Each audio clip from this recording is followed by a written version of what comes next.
नमस्कार प्यारे बच्चों, मैं अली सर अड्डा 247 के CUT हिंदी चैनल पर आप लोगों का स्वागत करता हूं। बच्चों, मैं Ali sir CUT history domain के लिए आप लोगों के बीच में एक और वन शॉट लेकर आया हूं और इस वन शॉट में मैं आप लोगों के लिए चौथा चैप्टर लेकर आया हूं। कौन सा चैप्टर लेकर आया हूं बच्चों? ये चौथा चैप्टर आप लोगों का कौन सा होने वाला है बच्चे? तो चौथे चैप्टर का नाम है विचारक, विश्वास तथा इमारतें हम लोगों को देखने को मिलता है। बच्चे, इस चैप्टर को मैं आप लोगों के साथ विस्तार से चर्चा करने वाला हूं। सिर्फ आप लोगों का जो काम है ना बच्चे, इस पूरे वन शॉट को अच्छे से देखना है और जब पूरा देख लिया ना इसको, तो ये मेरा वादा है आप लोगों के साथ कि सारे क्वेश्चन इस यूनिट या इस चैप्टर के आप लोग क्या कर डालोगे, कंप्लीट कर डालोगे। तो आए चलें, एंजॉय करते हैं बच्चे। चलो आइए। तो बच्चे, बात करें हम लोग, सबसे पहले हम लोग थोड़ा सा इसको जान लें कि मैं कैसा इसको आप लोगों के बीच में लाने वाला हूं, कैसे हम लोग इसको पढ़ेंगे इस चैप्टर 4 को। बच्चे, चैप्टर का नाम क्या है आप सब जान चुके होंगे, चैप्टर 4 है बच्चे। चैप्टर का नाम है विचारक, विश्वास और इमारतें। बच्चे, इसको मैंने 4 भागों में बांटा है। कितने भागों में बांटा है? 4 भागों में। पहले तो ये बता दूं, पीछे जो हम लोगों ने 3 चैप्टर पढ़े हैं, आप लोगों को विस्तार तो समझा चुका हूं मैं। जो 3 चैप्टर थे बच्चे हम लोगों ने देखा था चैप्टर नंबर 1, ठीक है, ये तो हमारी पूरी हड़प्पा सभ्यता पढ़ी हम लोगों ने, ठीक है। चैप्टर नंबर 2 कौन सा बच्चे? तो चैप्टर नंबर 2 में हम लोगों ने क्या पढ़ा था? राजा, किसान और हम लोगों को देखने को मिले थे नगर। बच्चे, वहां हम लोगों ने प्राचीन इतिहास का राजनीतिक और आर्थिक इतिहास पढ़ा था। कैसा इतिहास पढ़ा था? तो राजनीतिक और आर्थिक इतिहास, ठीक है। और चैप्टर नंबर 3 में बच्चे, चैप्टर नंबर 3 में, ठीक है, बंधुत्व, जाति और वर्ग पढ़ा हम लोगों ने। इसके अंतर्गत हम लोगों ने प्राचीन इतिहास का सामाजिक इतिहास पढ़ा। तो अब प्राचीन इतिहास का कौन सा इतिहास बच गया बच्चे? ठीक है, तो प्राचीन इतिहास का जो लास्ट टॉपिक है ना आप लोगों का, वो ये आप लोगों का है विचारक, विश्वास और इमारतें। इसके तहत बच्चे वो आप लोगों को धार्मिक इतिहास पढ़ाना चाहता है। कैसा इतिहास पढ़ाना चाहता है बच्चे? तो वो आप लोगों को धार्मिक इतिहास पढ़ाना चाहता है। और धार्मिक इतिहास कहां से? जहां से धर्मों की शुरुआत हुई। और असल में हमारे पास जो साहित्यिक धार्मिक साक्ष्य कहीं से मिलने चालू होते हैं बच्चे, तो वो वैदिक सभ्यता से।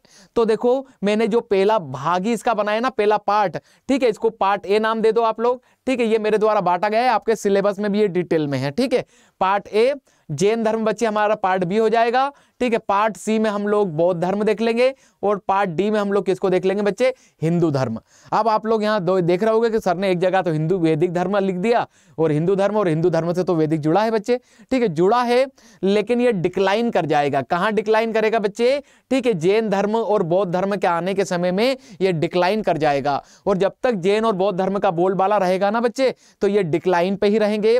लेकिन जब इन दोनों का पतन होगा, तो वापस से हिंदू धर्म का क्या होगा? उत्कर्ष होगा। और इस हिंदू धर्म को हम लोग नई रूप में देखेंगे, शैव और भागवत, ठीक है। किस में देखेंगे बच्चे? तो यहां इस हिंदू धर्म के अंदर में आप लोगों को क्या पढ़ाने वाला हूं? तो शैव धर्म पढ़ाऊंगा बच्चे, और यहीं पर मैं आप लोगों को भागवत धर्म पढ़ाऊंगा। समझ में आया? इतना पूरा हम लोग जब पढ़ लेंगे ना अच्छे से, तो बच्चे ये हम लोगों का जो चैप्टर है वो पूरा क्या हो जाएगा? अच्छे से कंप्लीट हो जाएगा। चलें आगे बढ़े बच्चों, चलिए आगे बढ़ते हैं। अच्छे से बस बने रहें आप और विस्तार से समझते रहें बच्चे। वैदिक काल, किसकी बात करें हम लोग? वैदिक काल। पीछे भी हम लोगों ने चैप्टर 2 में बिल्कुल मैंने विस्तार से बताया था आप लोगों को कि आर्य कहां से आए, ठीक है। जिसको ये नहीं पता कि आर्य कहां से आए, क्या नहीं है, तो चैप्टर नंबर 2 देखें, विस्तार से बता रखा है, ठीक है। अब बार बार उसको रिपीट करने से कोई फायदा नहीं है अलग अलग चैप्टर में, क्योंकि हर चैप्टर, ठीक है, आप CUT का देखोगे शुरुआत के 4 चैप्टर, तो उनकी शुरुआत एक जैसी है, ठीक है। बस इतिहास अलग अलग है ना, टॉपिक तो एक ही है, ठीक है। वैदिक सभ्यता का राजनीतिक इतिहास, ठीक है, उसका फिर आर्थिक इतिहास, उसका सामाजिक, तो चारों चैप्टर में शुरुआत तो हम लोगों को वहीं से करनी है।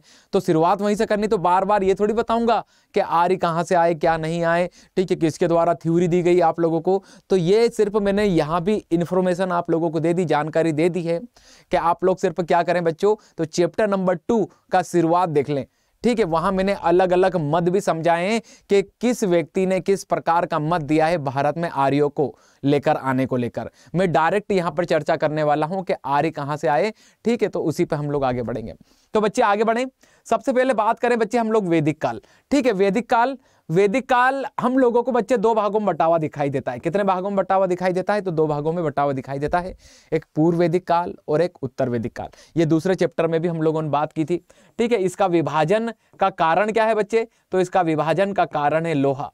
कौन है बच्चे इसका कारण? तो लोहा हम लोगों को देखने को मिलता है। ठीक है, लोहा हम लोगों को देखने को मिलता है। आगे अभी हम लोग इस पे विस्तार से चर्चा करने वाले हैं। चलिए, ठीक है, ये एक पूर्व वैदिक काल देखने को मिलेगा बच्चे हम लोगों को, एक पूर्व वैदिक काल, और एक हम लोगों को यहाँ पर देखने को मिल रहा है कौन? तो उत्तर वैदिक काल। एक कौन देखने को मिल रहा है बच्चे? तो एक हम लोगों को देखने को मिल रहा है उत्तर वैदिक काल। अब बात करें हम लोग के भारत में जो वैदिक सभ्यता में जो लोग रह रहे हैं, कैसे लोग रह रहे हैं बच्चे? वैदिक सभ्यता में जो लोग रह रहे हैं वो आर्य लोग रह रहे हैं। कैसे लोग रह रहे हैं बच्चे? आर्य। और एक अलग टाइप के और लोग रहते थे बच्चे, अनार्य। ये दो ही प्रकार के लोग वैदिक सभ्यता में रहते थे या वैदिक काल के अंदर रहते थे। आर्य कौन कहलाए बच्चे? जो हम लोगों को मध्य एशिया से आते हुए दिखाई दिए। ठीक है, उनको वेदों के अंदर क्या कहा गया? आर्य कहा गया। आर्य शब्द का अर्थ होता है ज्ञानी। आर्य शब्द का अर्थ क्या होता है बच्चे? ज्ञानी। लेकिन वेदों के अंदर ही अनार्य आर्यों ने किसको कहा? तो जो आर्यों के दुश्मन होते थे ना, दुश्मनों को वेदों के अंदर आर्यों ने किस रूप में प्रस्तुत किया बच्चे? तो ये अनार्य के रूप में यहां पर क्या किया है? तो प्रस्तुत करने का कार्य किया है। इतना समझ में आया? चलो बात करें आर्य कहां से आए। तो बच्चे आप लोग यहां पर देख सकते हो, ये आर्यों के भारत में आगमन की जो थ्योरी है ना बच्चों, ये मैक्स मूलर की हम लोगों को देखने को मिलती है। मैक्स मूलर ने आर्यों को मध्य एशिया का बताया था। ये चैप्टर नंबर 2 में भी मैंने आप लोगों को बताया है।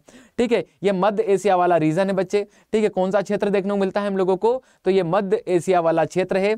इस मध्य एशिया वाले क्षेत्र से ही छोटे छोटे कबीले, कैसे कबीले बच्चे? तो छोटे छोटे छोटे छोटे छोटे छोटे ऐसे कबीलों के रूप में हम लोगों को आर्य चारागाह की खोज में, किसकी खोज में? चारागाह की खोज में ये हम लोगों को इस रास्ते का अनुसरण करते हुए, इस रास्ते का अनुसरण करते हुए दिख रहा है ना बच्चों आप लोगों को कैसे आ रहे हैं? तो इन रास्तों का अनुसरण करते हुए जहां हम लोगों को देखने को मिलता है कि जो सप्त सिंधु प्रदेश था, कौन सा? आप लोग यहां भी देख सकते हो, ये 7 नदियां। ठीक है, इंडस, झेलम, चिनाब, सतलज। बच्चों ये पूरा जो बेल्ट था ना ये वाला, ठीक है, इसमें यहां हम लोगों को आके ये बसते हुए दिखाई देंगे।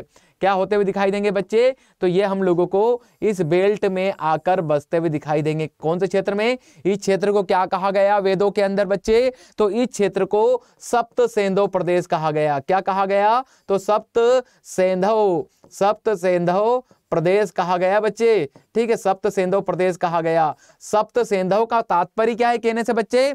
तो सिंधु और सिंधु की सहायक नदियां। ठीक है, सिंधु नदी और सिंधु की 5 सहायक नदियां 6 हो गई बच्चे, और एक हम लोगों को सरस्वती नदी देखने को मिलती है। इसी के आसपास पूरी सभ्यता फली फूली, इसीलिए इसको सप्त सिंधु प्रदेश कहा जाता है। 7 नदियों के मध्य का क्षेत्र सप्त सिंधु प्रदेश हम लोगों को देखने को मिलता है। यही आर्यों का हम लोगों को प्रारंभिक क्षेत्र देखने को मिलता है। ठीक है, तो ये बच्चे हम लोगों ने एक बार फिर से थोड़ी सी ये चर्चा कर ली कि आर्य हम लोगों को कहां से आते हुए दिखाई दिए। तो आर्य हम लोगों को मध्य एशिया से आते हुए दिखाई दिए। कहां से आए ये? मध्य एशिया, ईरान से हम लोगों को आते हुए दिखाई दिए। ईरान से ही आर्यों का हम लोगों को एक अभिलेख मिला है, बोगजकाई अभिलेख। ठीक है, मैक्स मूलर ने उसी का रेफरेंस भी लिया था कि आर्यों का अभिलेख ईरान से मिलना मतलब जरूर ये कहां से आए होंगे? तो ईरान से आए होंगे। चलिए आगे बढ़ते हैं बच्चे। अब हम लोगों को धार्मिक इतिहास पे चर्चा करना है, क्योंकि इस चैप्टर की मांग ही यह है कि वो आप लोगों को प्राचीन इतिहास में, ठीक है, पूरा धर्म वाला पोर्शन ही चैप्टर के अंदर वो पढ़वाए, विचारक, विश्वास और इमारतों के अंदर। ठीक है, चलिए आगे बढ़ते हैं बच्चे। अब आगे हम लोग बढ़े इसके अंदर तो हम लोग देखेंगे सब सर्वप्रथम, ठीक है, धार्मिक इतिहास पढ़ने वाले हैं। क्या पढ़ने वाले हैं बच्चे हम लोग? तो यहां पर हम लोग धार्मिक इतिहास पढ़ने वाले हैं। और धार्मिक इतिहास में हम लोग यहां पर धार्मिक इतिहास में बच्चे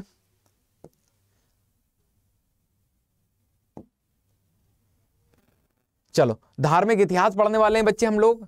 अब धार्मिक इतिहास में इसको 2 भागों में बांट दूंगा मैं, पूर्व वैदिक काल, उत्तर वैदिक काल। पीछे चैप्टर में सब अच्छे से बता रखा है मैंने कि इनको 2 भागों में क्यों बांटा गया है। ठीक है, पूर्व वैदिक काल, उत्तर वैदिक काल। धार्मिक इतिहास शुरुआत करेंगे, पहले इधर का धार्मिक इतिहास देखेंगे, फिर हम लोग यहाँ का क्या देखने वाले हैं बच्चे? तो हम लोग यहाँ का धार्मिक इतिहास देखने वाले हैं। ठीक है, चलिए बात करें, हम लोग आगे बढ़े।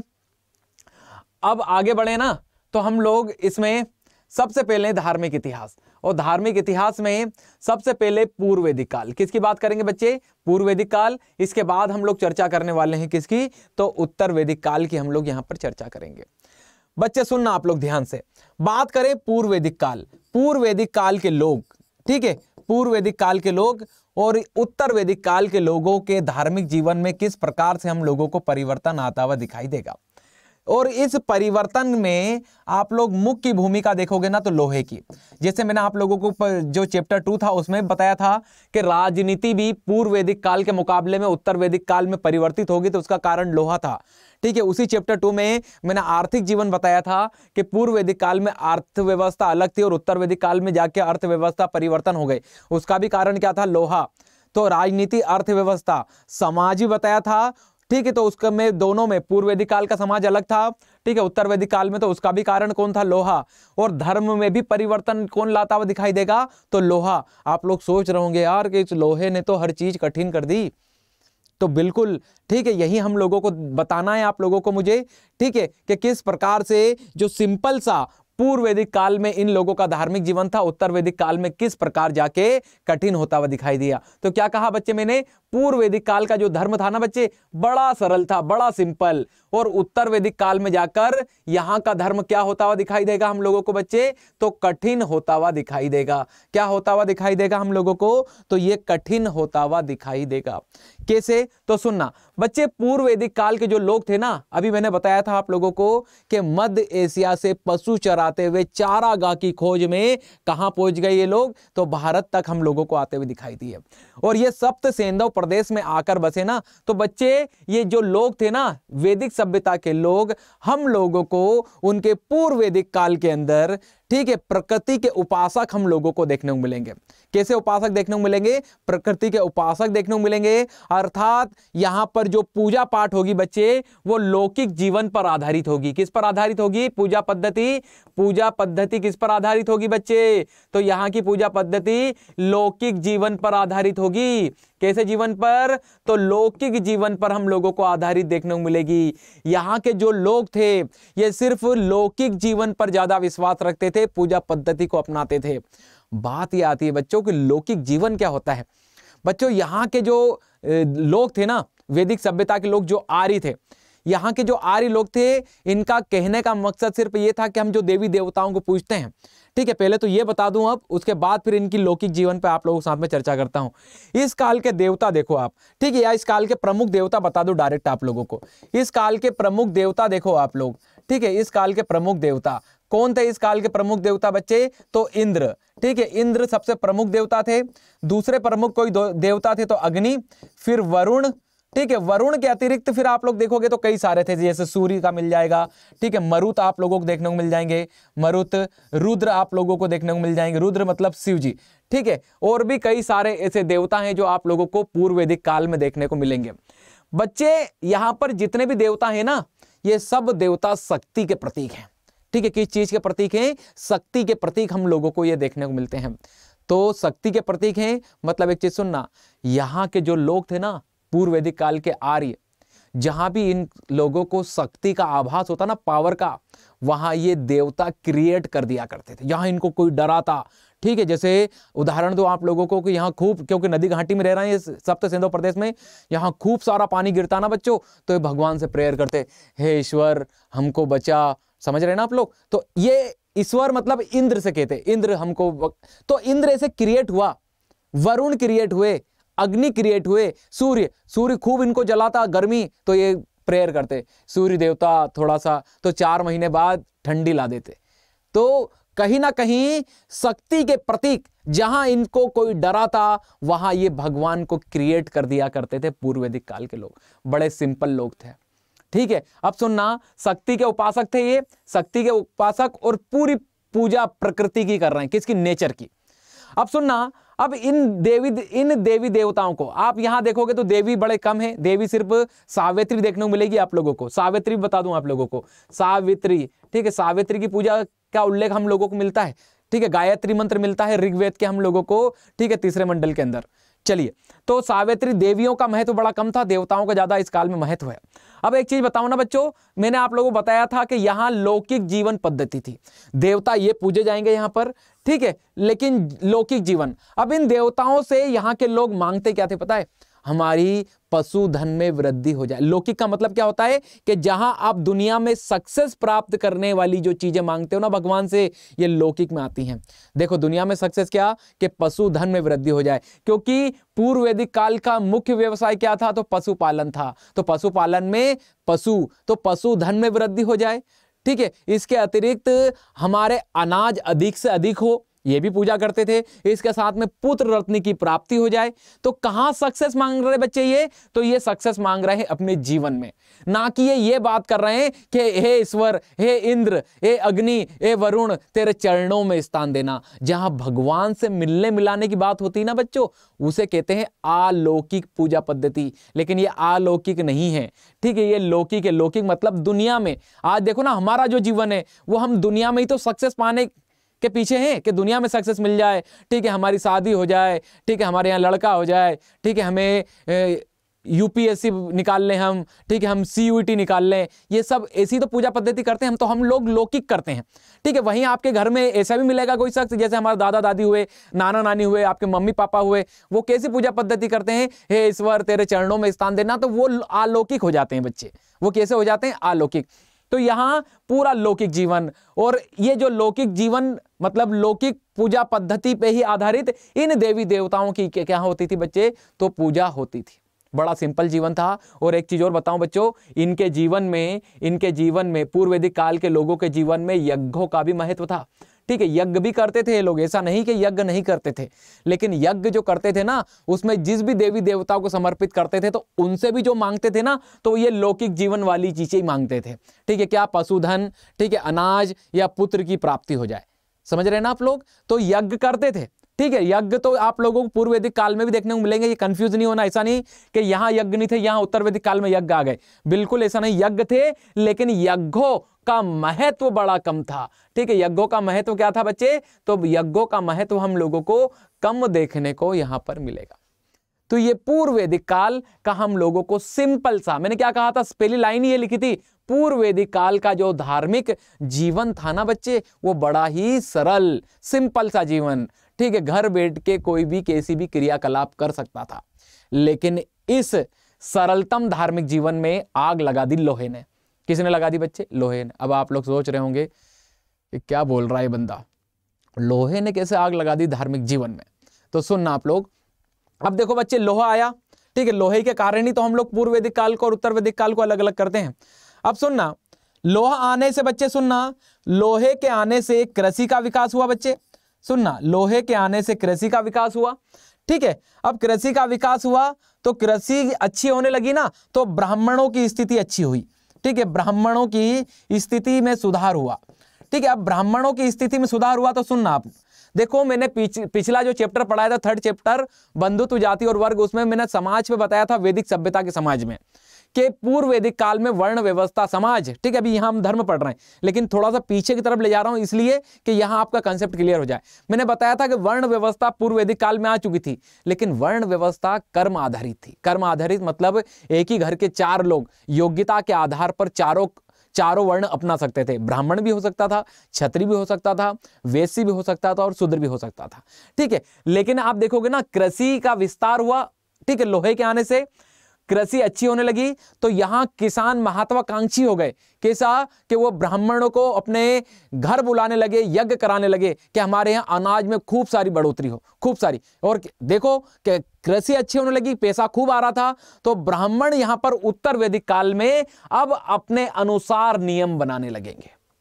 और नियम तो बने हैं ना, इस पे तो हम लोग कोई ऐसा तो ही नहीं टीका टिप्पणी वाली बात हो रही है, नियम हुए हैं, यहां पर बनाए गए हैं। अब उत्तर वैदिक काल में देखो, अब ब्राह्मणों ने क्या किया, ठीक है। या हम लोग बात करें कि उत्तर वैदिक कालीन धार्मिक जीवन में क्या हुआ, तो आप लोग देखोगे ना कि यहां के आर्य लोग, ठीक है, यहां के आर्य लोगों का बच्चों धार्मिक जीवन हम लोगों को कठिन होता हुआ दिखाई दिया।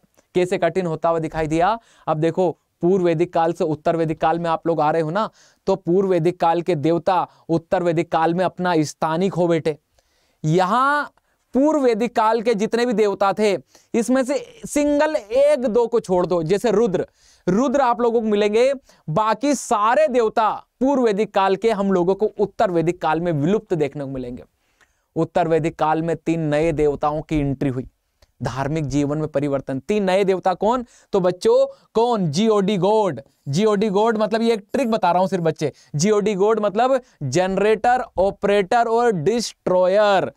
ठीक है, उत्पत्तिकर्ता, पालनकर्ता और विनाशक। ब्रह्मा विष्णु महेश। कौन? ब्रह्मा। ठीक है बच्चे, ब्रह्मा विष्णु ऑपरेटर। ठीक है, ऑपरेटर और डिस्ट्रॉयर कौन? तो महेश, शिव जी। तो बच्चों यहां उत्तर वैदिक काल में पूर्व वैदिक काल के देवता विलुप्त हो गए और यहां 3 नए देवता हम लोगों को बनते हुए दिखाई दिए। अब इस काल में, उत्तर वैदिक काल में, ठीक है, ये 3 प्रमुख देवता और 3 में सबसे प्रमुख कौन है बच्चे? तो ये हम लोगों को देखने को मिलते हैं ब्रह्मा।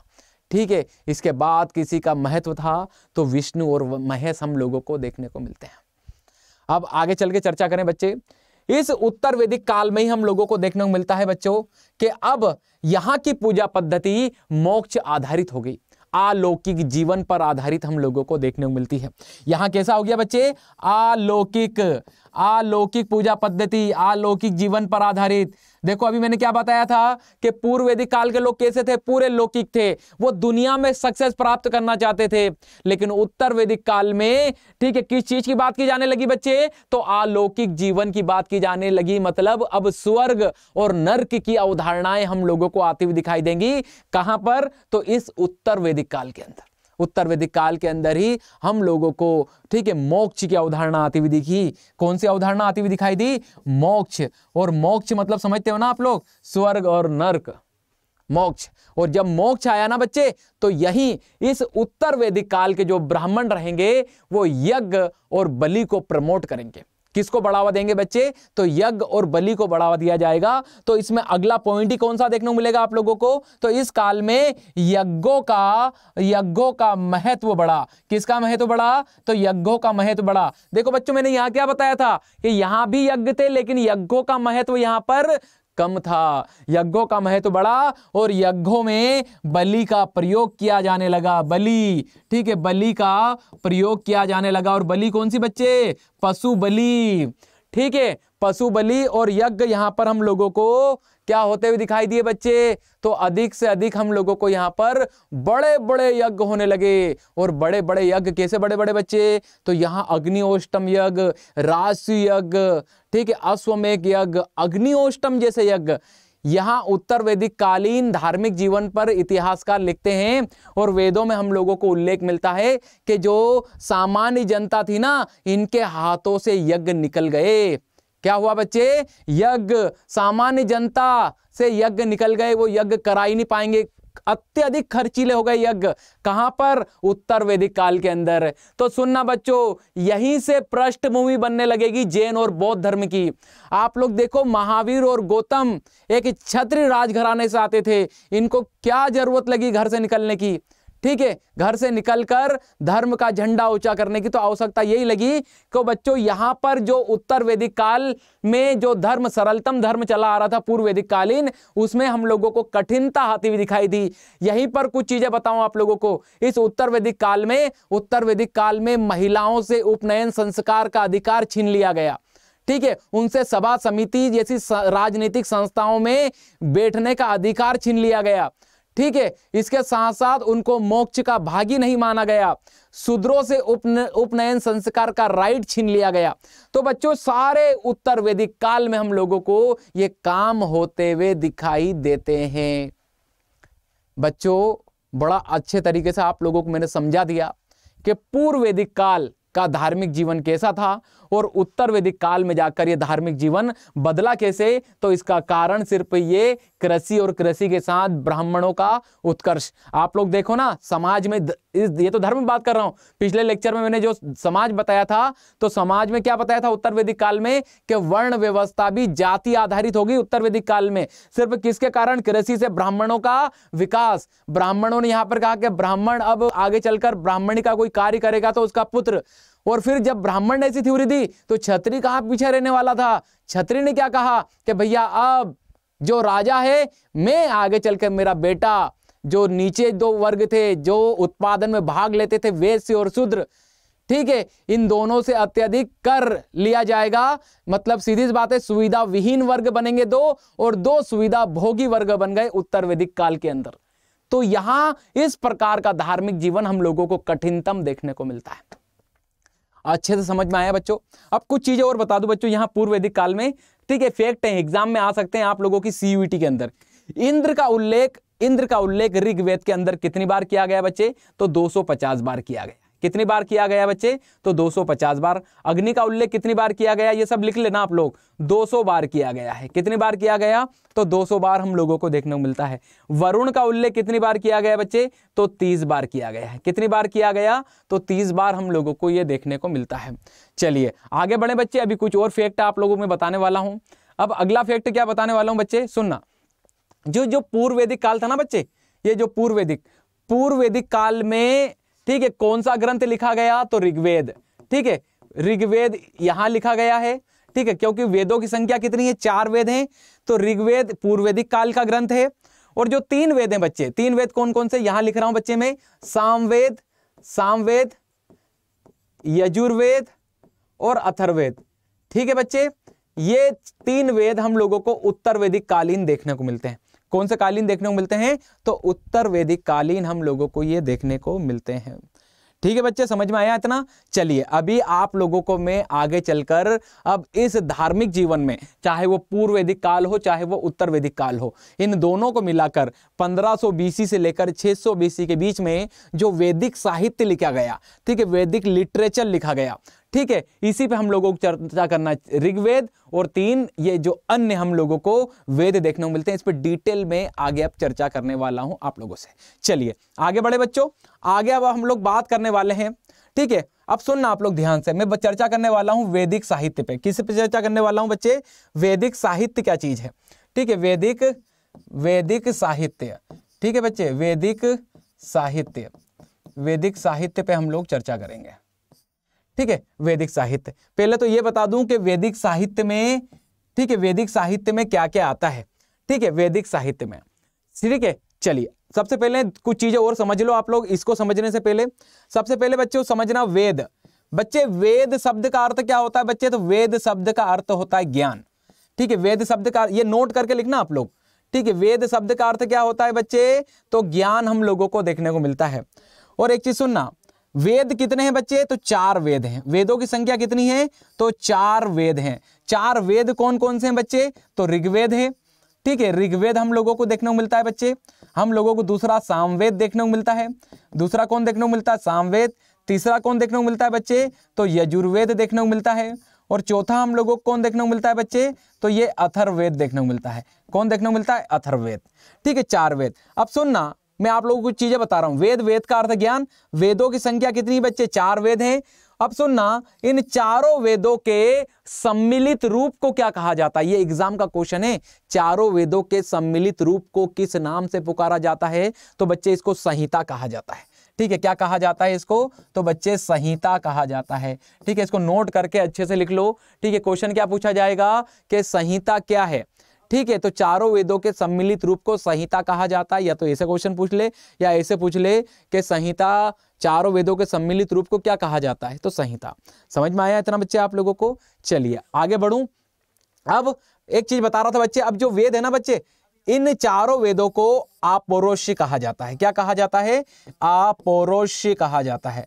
ठीक है, अपौरुषीय क्यों कहा जाता है बच्चे? इसको अपौरुषीय इसलिए कहा जाता है क्योंकि ये देवताओं के द्वारा रचित है। किसके द्वारा रचित है? देवताओं। ठीक है, देवताओं के द्वारा रचित है। ठीक है, मतलब जो चारों वेद हैं, इसका जो कंटेंट है, ठीक है, ये कंटेंट किसके द्वारा दिया गया? तो देवताओं के द्वारा। लिखा जरूर इंसान है बच्चे, लिखा किसने है? इंसान ने है, लेकिन इसकी जो वाणी है, इसके जो शब्द हैं, ये किसके द्वारा दिए गए हैं? तो साक्षात देवताओं के द्वारा दिए गए हैं। इसीलिए इसको पुरुष ना बोलकर अपौरुषीय, अपौरुषीय मतलब देवताओं के द्वारा रचित है। ये भी आप लोगों की एग्जाम का क्वेश्चन है। एग्जाम में कैसे क्वेश्चन पूछा जा सकता है कि वेदों को निम्न में से क्या कहा जाता है? पुरुष, पुरुष या महिला पुरुष, जो भी ऑप्शन बना दे वो। समझ रहे हैं ना आप लोग? तो ये बात हुई। अब सुनना आप लोग, जो वेद हैं बच्चे, ठीक है, जो वेद हैं इन्हें श्रुति साहित्य भी कहा जाता है। क्या कहा जाता है? तो श्रुति साहित्य भी कहा जाता है। क्या कहा जाता है बच्चे? तो श्रुति साहित्य भी इनको कहा जाता है। तो श्रुति साहित्य क्या है बच्चे? तो श्रुति साहित्य का अर्थ होता है बच्चे कि जो चीज सुन सुनाकर आगे बढ़ती है, ठीक है, सुन सुनाकर क्या होती है? आगे बढ़ती है, उसे ही क्या कहा जाता है?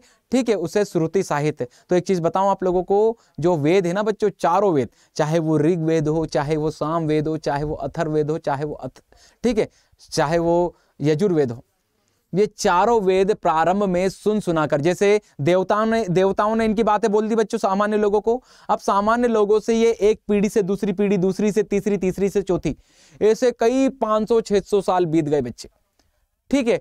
और उत्तर वैदिक काल में ही ये चारों वेद लिखे गए। ये भी बता दूं आप लोगों को, ऋग्वेद भले ही जानकारी पूर्व वैदिक काल की देता हो, लेकिन ऋग्वेद की भी रचना किस काल की बच्चे? तो ये उत्तर वैदिक काल की है। समझने वाली बात है। तो ये ऋग्वेद पूर्व वैदिक काल से उत्तर वैदिक काल तक पहुंचा कैसे था? तो सुन सुनाकर इस पीढ़ी के लोगों ने अगली पीढ़ी को बातें सुनाई, अगली पीढ़ी वाले ने और अगली पीढ़ी वाले को यहां पर क्या बताई? इन बातों को विस्तार से समझाया था।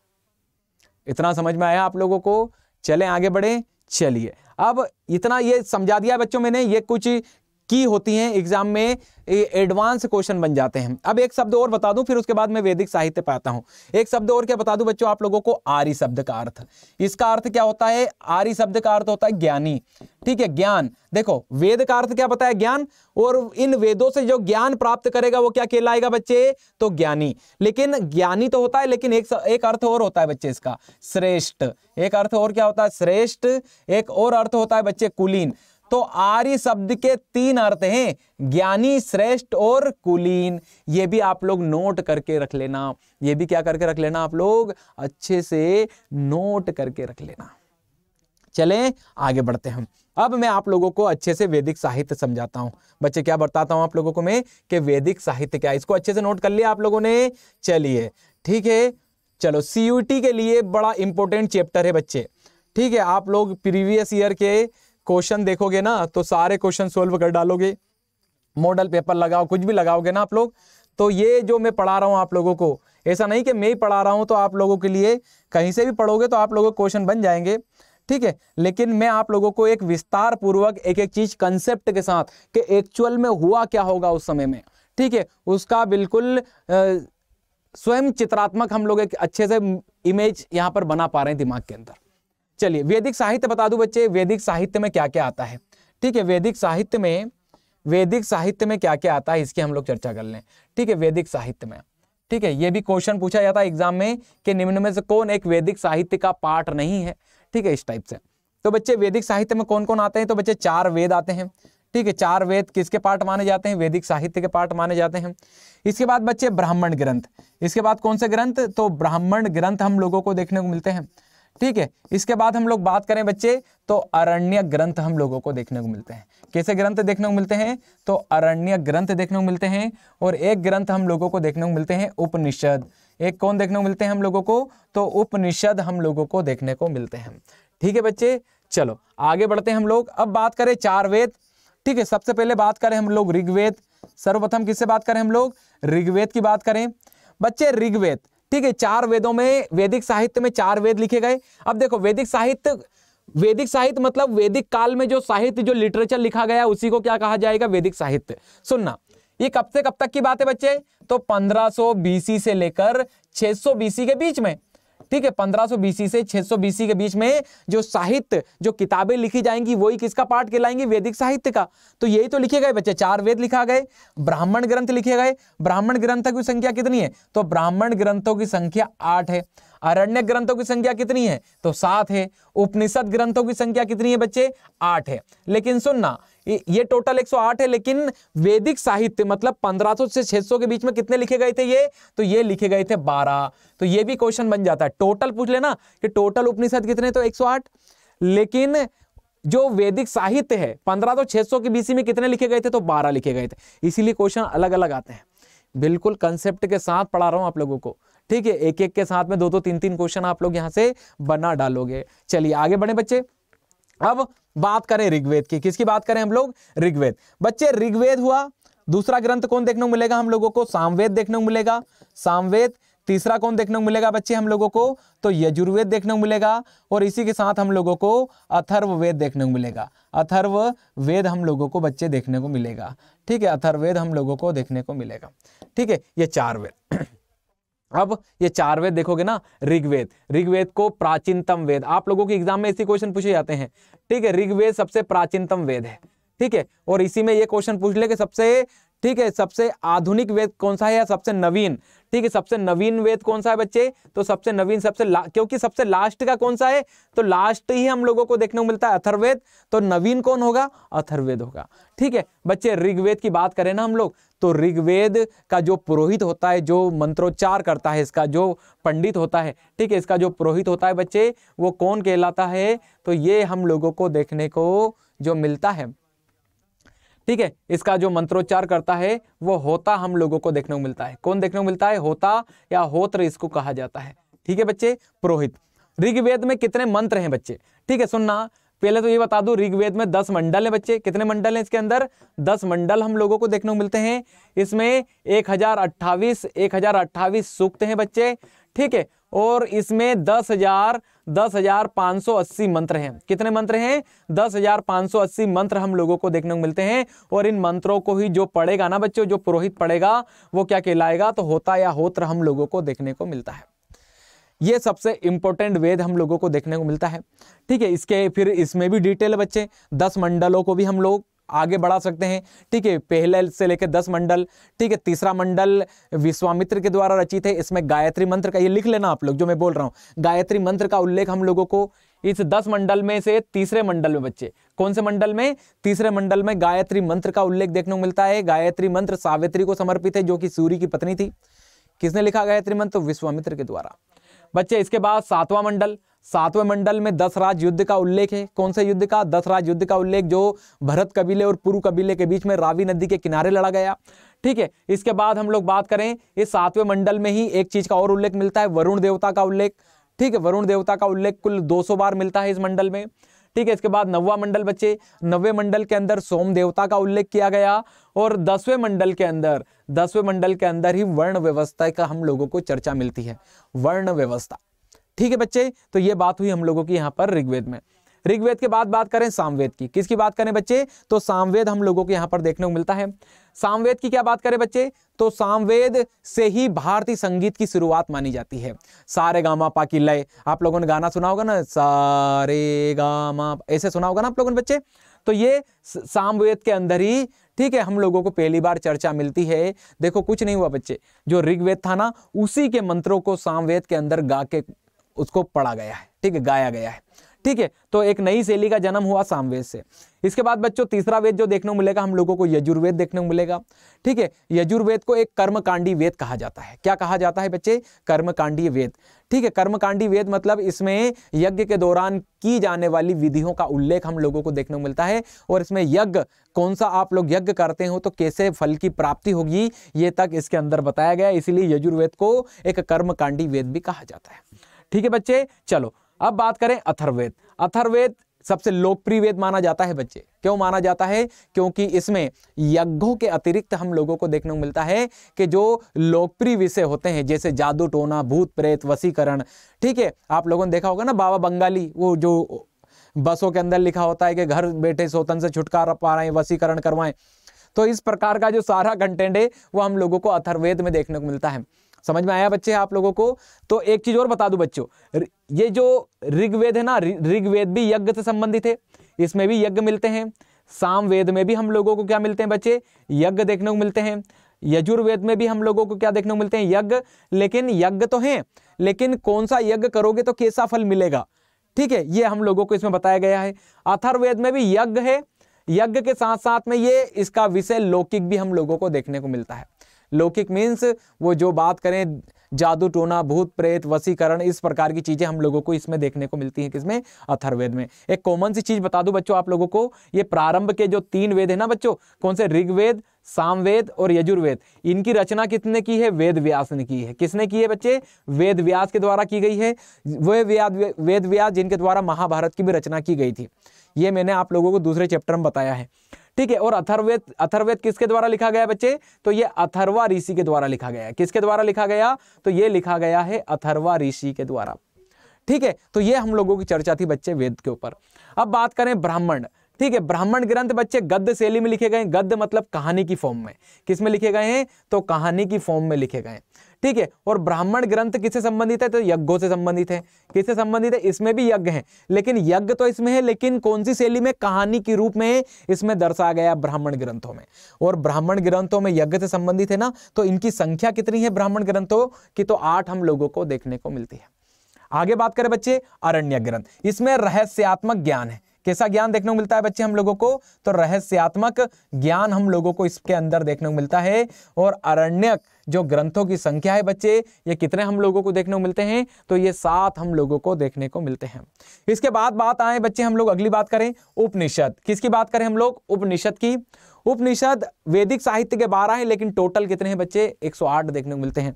और इसके अंदर बच्चे हम लोगों को दार्शनिक ज्ञान देखने को मिलता है। कैसा ज्ञान देखने को मिलता है? दार्शनिक ज्ञान हम लोगों को देखने को मिलता है, ठीक है। किसके अंदर? तो उपनिषदों के अंदर। उपनिषदों को ही प्राचीनतम भारतीय दार्शनिक विचारों का पितामह या जनक भी कहा जाता है, क्योंकि पहली बार भारतीय दर्शन की हम लोगों को कहीं झलक किसी के अंदर देखने को मिलती है ना बच्चे, तो उपनिषदों के अंदर हम लोगों को देखने को मिलती है, ठीक है बच्चे। क्योंकि ये वन शॉट है तो बहुत ज्यादा हम लोग इसमें डिटेल में नहीं जाएं। मैं इन सब की खूब डिटेल बता सकता हूं बच्चों आप लोगों को, इनका कंसेप्ट तक बता सकता हूं आप लोगों को कि ऋग्वेद पर ही आधारित ब्राह्मण ग्रंथ क्या है, अरण्यक क्या है, उपनिषद क्या है, ठीक है। ये सब बता सकता हूं, लेकिन हमारे पास समय की बड़ी, समझ रहे हैं ना आप लोग, क्योंकि हम लोगों को एक वन शॉट में ही पूरा ये चैप्टर आप लोगों को देना है, ठीक है। तो हम बहुत ज्यादा अंदर नहीं जा सकते, ऐसा कि आप लोग फटाफट मोड में इसको देख लो और आप रिकॉल कर जाओ सारी चीजें।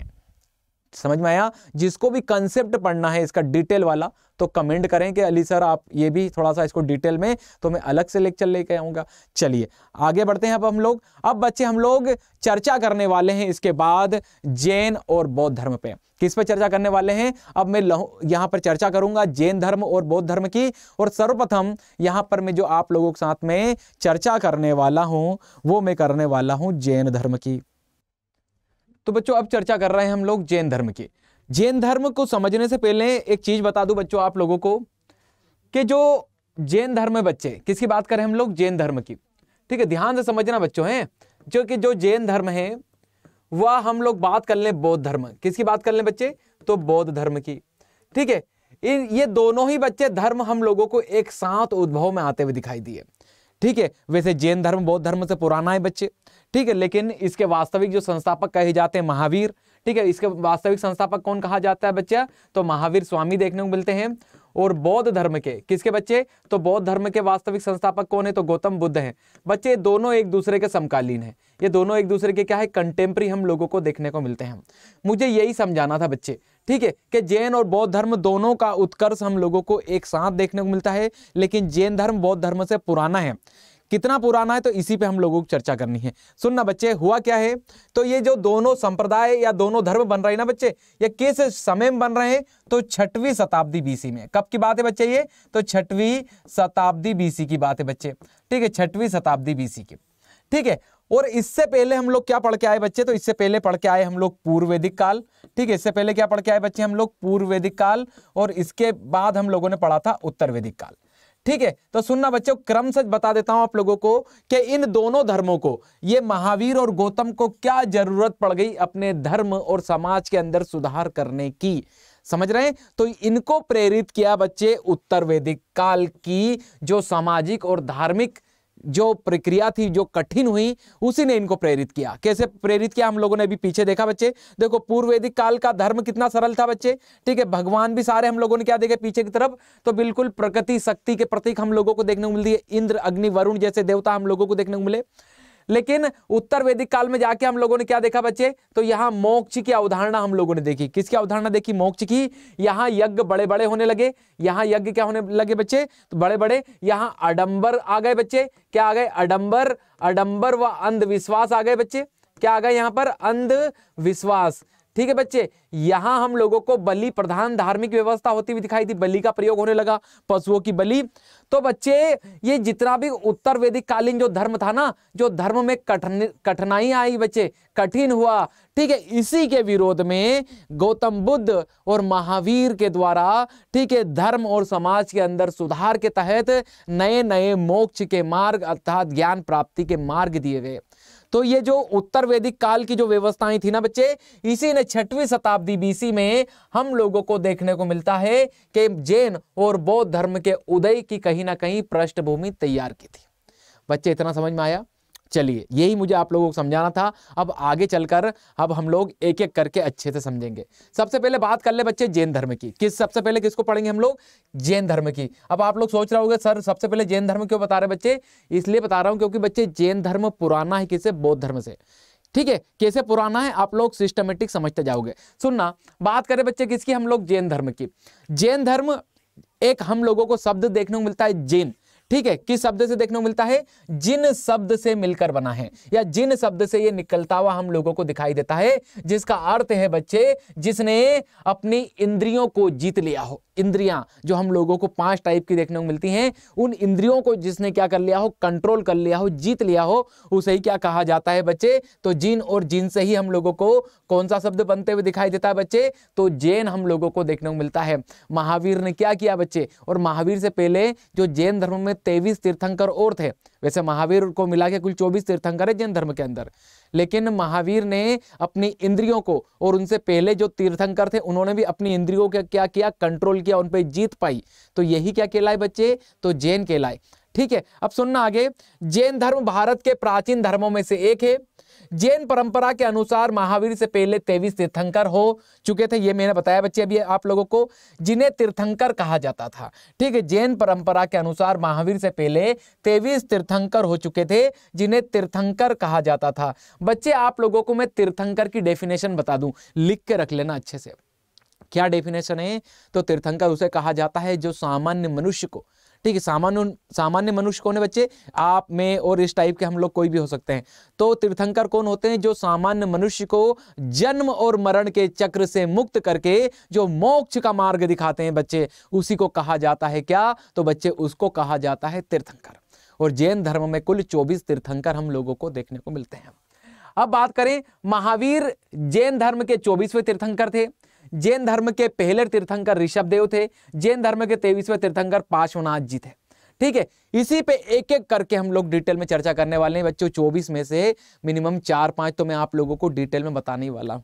चलिए आगे बढ़ते हैं बच्चे, आगे बढ़े हम लोग। सबसे पहले हम लोग क्या देखने वाले हैं बच्चे? तीर्थंकर। सबसे पहले क्या देखने वाले हैं हम लोग? तीर्थंकर। तीर्थंकर में प्रथम तीर्थंकर देखे हम लोग। कौन देखे बच्चे? तो प्रथम तीर्थंकर। प्रथम तीर्थंकर कौन थे बच्चे? तो ऋषभदेव हम लोगों को देखने को मिलते हैं बच्चे। ऋषभदेव जिन्हें इस धर्म का संस्थापक माना जाता है, यह अयोध्या के इच्छावाकु राजवंश से संबंधित है। कौन से राजवंश संबंधित है बच्चे? यह अयोध्या के इच्छावाकु राजवंश से संबंधित थे। इनका प्रतीक चिन्ह वृषभ हम लोगों को देखने को मिलता है। इन्हें हिंदू पुराणों में नारायण का अवतार भी माना गया है। ऋषभदेव का पहली बार उल्लेख बच्चे हम लोगों को ऋग्वेद में देखने को मिलता है। कहां देखने को मिलता है बच्चे? तो ऋग्वेद। कहां देखने को मिलता है बच्चे? तो ऋग्वेद के अंदर हम लोगों को देखने को मिलता है। इसीलिए तो मैंने कहा था बच्चे आप लोगों को कि जो जैन धर्म है वो जैन धर्म बौद्ध धर्म से पुराना है, लेकिन कितना पुराना है? तो वेदों जितना पुराना है, क्योंकि वेदों के अंदर जैन धर्म के तीर्थंकरों की हम लोगों को जानकारी मिलती है। ठीक है बच्चे, चलिए आगे बढ़े हम लोग इसमें। अब आगे बात करें बच्चे दूसरे तीर्थंकर। दूसरे तीर्थंकर कौन थे बच्चे? ठीक है, दूसरे तीर्थंकर अजितनाथ। अजितनाथ पहली बार इनका उल्लेख यजुर्वेद में मिलता है। किसमें मिलता है बच्चे? यजुर्वेद। यह तीसरे नंबर का हम लोगों को क्रम से वेद देखने को मिलता है, यजुर्वेद। उसमें हम लोगों को जो जैन धर्म के दूसरे तीर्थंकर रहे, इनका उल्लेख देखने को मिलता है। बच्चे आप लोगों से एग्जाम में क्वेश्चन पूछे जाएंगे कि किसका उल्लेख यजुर्वेद में मिलता है, किसका उल्लेख ऋग्वेद में मिलता है। ठीक है, कौन सा जैन तीर्थंकर अयोध्या के इक्ष्वाकु वंश से संबंधित था, तो कौन देखने को मिलते हैं हम लोगों को, तो ऋषभदेव देखने को मिलते हैं। ये सब एग्जाम के क्वेश्चन है और आपकी सीयूटी में ये आने वाले हैं, ध्यान दें आप लोग। चलिए आगे बढ़े बच्चे। अब बात करें 19वें तीर्थंकर। अगले तीर्थंकर कौन देखे बच्चे हम लोग, तो 19वें तीर्थंकर देखें। ठीक है, कौन थे, तो मल्लीनाथ हम लोगों को देखने को मिलते हैं। ठीक है, इनका एक और नाम देखने को मिलता है बच्चे हम लोगों को, नेमिनाथ, जो कि वासुदेव कृष्ण के समकालीन हम लोगों को देखने को मिलते हैं। ठीक है, मल्लीनाथ, ठीक है, जो कि वासुदेव कृष्ण के समकालीन हम लोगों को देखने को मिलते हैं बच्चे। मल्लीनाथ को लेकर ही, किसको लेकर, मल्लीनाथ को लेकर ही जैन धर्म के अंदर विवाद की स्थिति है। जैन धर्म के दो संप्रदायों के अंदर, जैन धर्म के दो संप्रदाय कौन से होते हैं बच्चे, तो श्वेतांबर और दिगंबर। श्वेतांबर कहते हैं कि मल्लीनाथ एक महिला तीर्थंकर है, वही दिगंबर कहते हैं कि ये एक पुरुष तीर्थंकर है। तो ये भी आप लोगों से क्वेश्चन बन सकता है कि जैन धर्म में किस तीर्थंकर को लेकर विवाद की स्थिति बनी है, तो किसको देखने को मिलता है हम लोगों को, तो मल्लीनाथ को लेकर यहाँ पर इस प्रकार की स्थिति बनी है। चलिए आगे बच्चे 23वें तीर्थंकर की बात करें। किसकी बात करें बच्चे, तो 23वें तीर्थंकर कौन हुए, तो बच्चे 23वें तीर्थंकर हम लोगों को पार्श्वनाथ जी देखने को मिलते हैं। कौन देखने को मिलते हैं बच्चे, तो पार्श्वनाथ जी हम लोगों को देखने को मिलते हैं। ठीक है, जिन्हें प्रथम ऐतिहासिक तीर्थंकर माना जाता है। इनका जन्म महावीर के करीब 250 वर्ष पूर्व काशी मतलब बनारस के राजा अश्वसेन के यहाँ पर हुआ था। कहाँ देखने को मिलता है हम लोगों को, तो महावीर के जन्म से 250 वर्ष पूर्व काशी अर्थात बनारस के राजा अश्वसेन के यहाँ पर हम लोगों को पार्श्वनाथ जी का जन्म होता हुआ दिखाई देता है और ये पहले ऐतिहासिक तीर्थंकर माने जाते हैं। ठीक है, चलिए अब आगे बढ़े हम लोग। ये पार्श्वनाथ जी की बात हुई। पार्श्वनाथ जी के पिता का नाम क्या था बच्चे, तो अश्वसेन, ये भी एग्जाम में पूछा जाता है। ठीक है, इनकी माता का नाम क्या था बच्चे, तो वामा। इन्होंने गृह त्याग किस उम्र में किया था, घर कब छोड़ा था इन्होंने, तो 30 वर्ष की उम्र में इनके द्वारा गृह त्याग किया गया था। ठीक है, उसी के बाद हम लोग बात करें, इन्हें वास्तविक ज्ञान की प्राप्ति गृह त्याग के कितने दिन बाद हुई थी बच्चे, तो 84वें दिन बाद इनको ज्ञान की प्राप्ति हुई थी। किस चीज की प्राप्ति हुई थी बच्चे, तो 84वें दिन इन्होंने 30 वर्ष की अवस्था में गृह त्याग किया। उसके बाद सिर्फ इसमें 82 डे आप लोग जोड़ देते हैं, 84 जोड़ देते हैं, तो 84 या 84वें दिन हम लोगों को इनको ज्ञान की प्राप्ति होती हुई दिखाई देती है। बात करें इनका प्रतीक चिन्ह क्या है बच्चे, तो इनका प्रतीक चिन्ह हम लोगों को सर्प देखने को मिलता है। ठीक है, और इनकी उपाधि क्या देखने को मिलती है हम लोगों को बच्चे, तो इनकी उपाधि हम लोगों को निर्ग्रंथ देखने को मिलती है। इनको निर्ग्रंथ क्यों कहा गया जैन ग्रंथों में, तो इनके द्वारा कहा गया था कि मानव को हमेशा, ठीक है, बंधन रहित होना चाहिए, किसी भी प्रकार के बंधन में उसको बंधा नहीं होना चाहिए, क्योंकि वो बंधन में बंधा होगा तो वो कर्म, ठीक है, कहीं ना कहीं कर्म बुरे कर्मों में फंसता जाएगा। तो ये ऐसी बात इनके द्वारा कही गई थी। इन्हीं के द्वारा बच्चे चार व्रत भी दिए गए थे और इन्हीं 4 व्रतों में 5वां व्रत महावीर स्वामी के द्वारा जोड़ा गया था और टोटल 5 महाव्रत फिर कहे जाते हैं। इन पार्श्वनाथ जी के द्वारा बच्चे, इन पार्श्वनाथ जी के द्वारा 4 व्रत कौन कौन से दिए गए थे, 4 व्रत कौन कौन से दिए गए थे बच्चे, तो पहला कहा गया था सत्य। इन्होंने अपने अनुयायी को क्या कहा कि हमेशा सत्य के मार्ग पर रहना चाहिए। दूसरी चीज क्या कही, हमेशा अहिंसा के मार्ग पर रहना चाहिए। कौन से मार्ग पे, अहिंसा। तीसरी बात कही थी बच्चे इनके द्वारा अस्तय। तीसरी बात कौन सी कही गई थी इनके द्वारा, तो अस्तय का मार्ग इनके द्वारा बताया गया था। ठीक है, जो अस्तय का मतलब होता है बच्चे, अस्तय का अर्थ होता है चोरी ना करना। और एक बात कही गई थी अपरिग्रह, अपरिग्रह इनके द्वारा कहा गया था।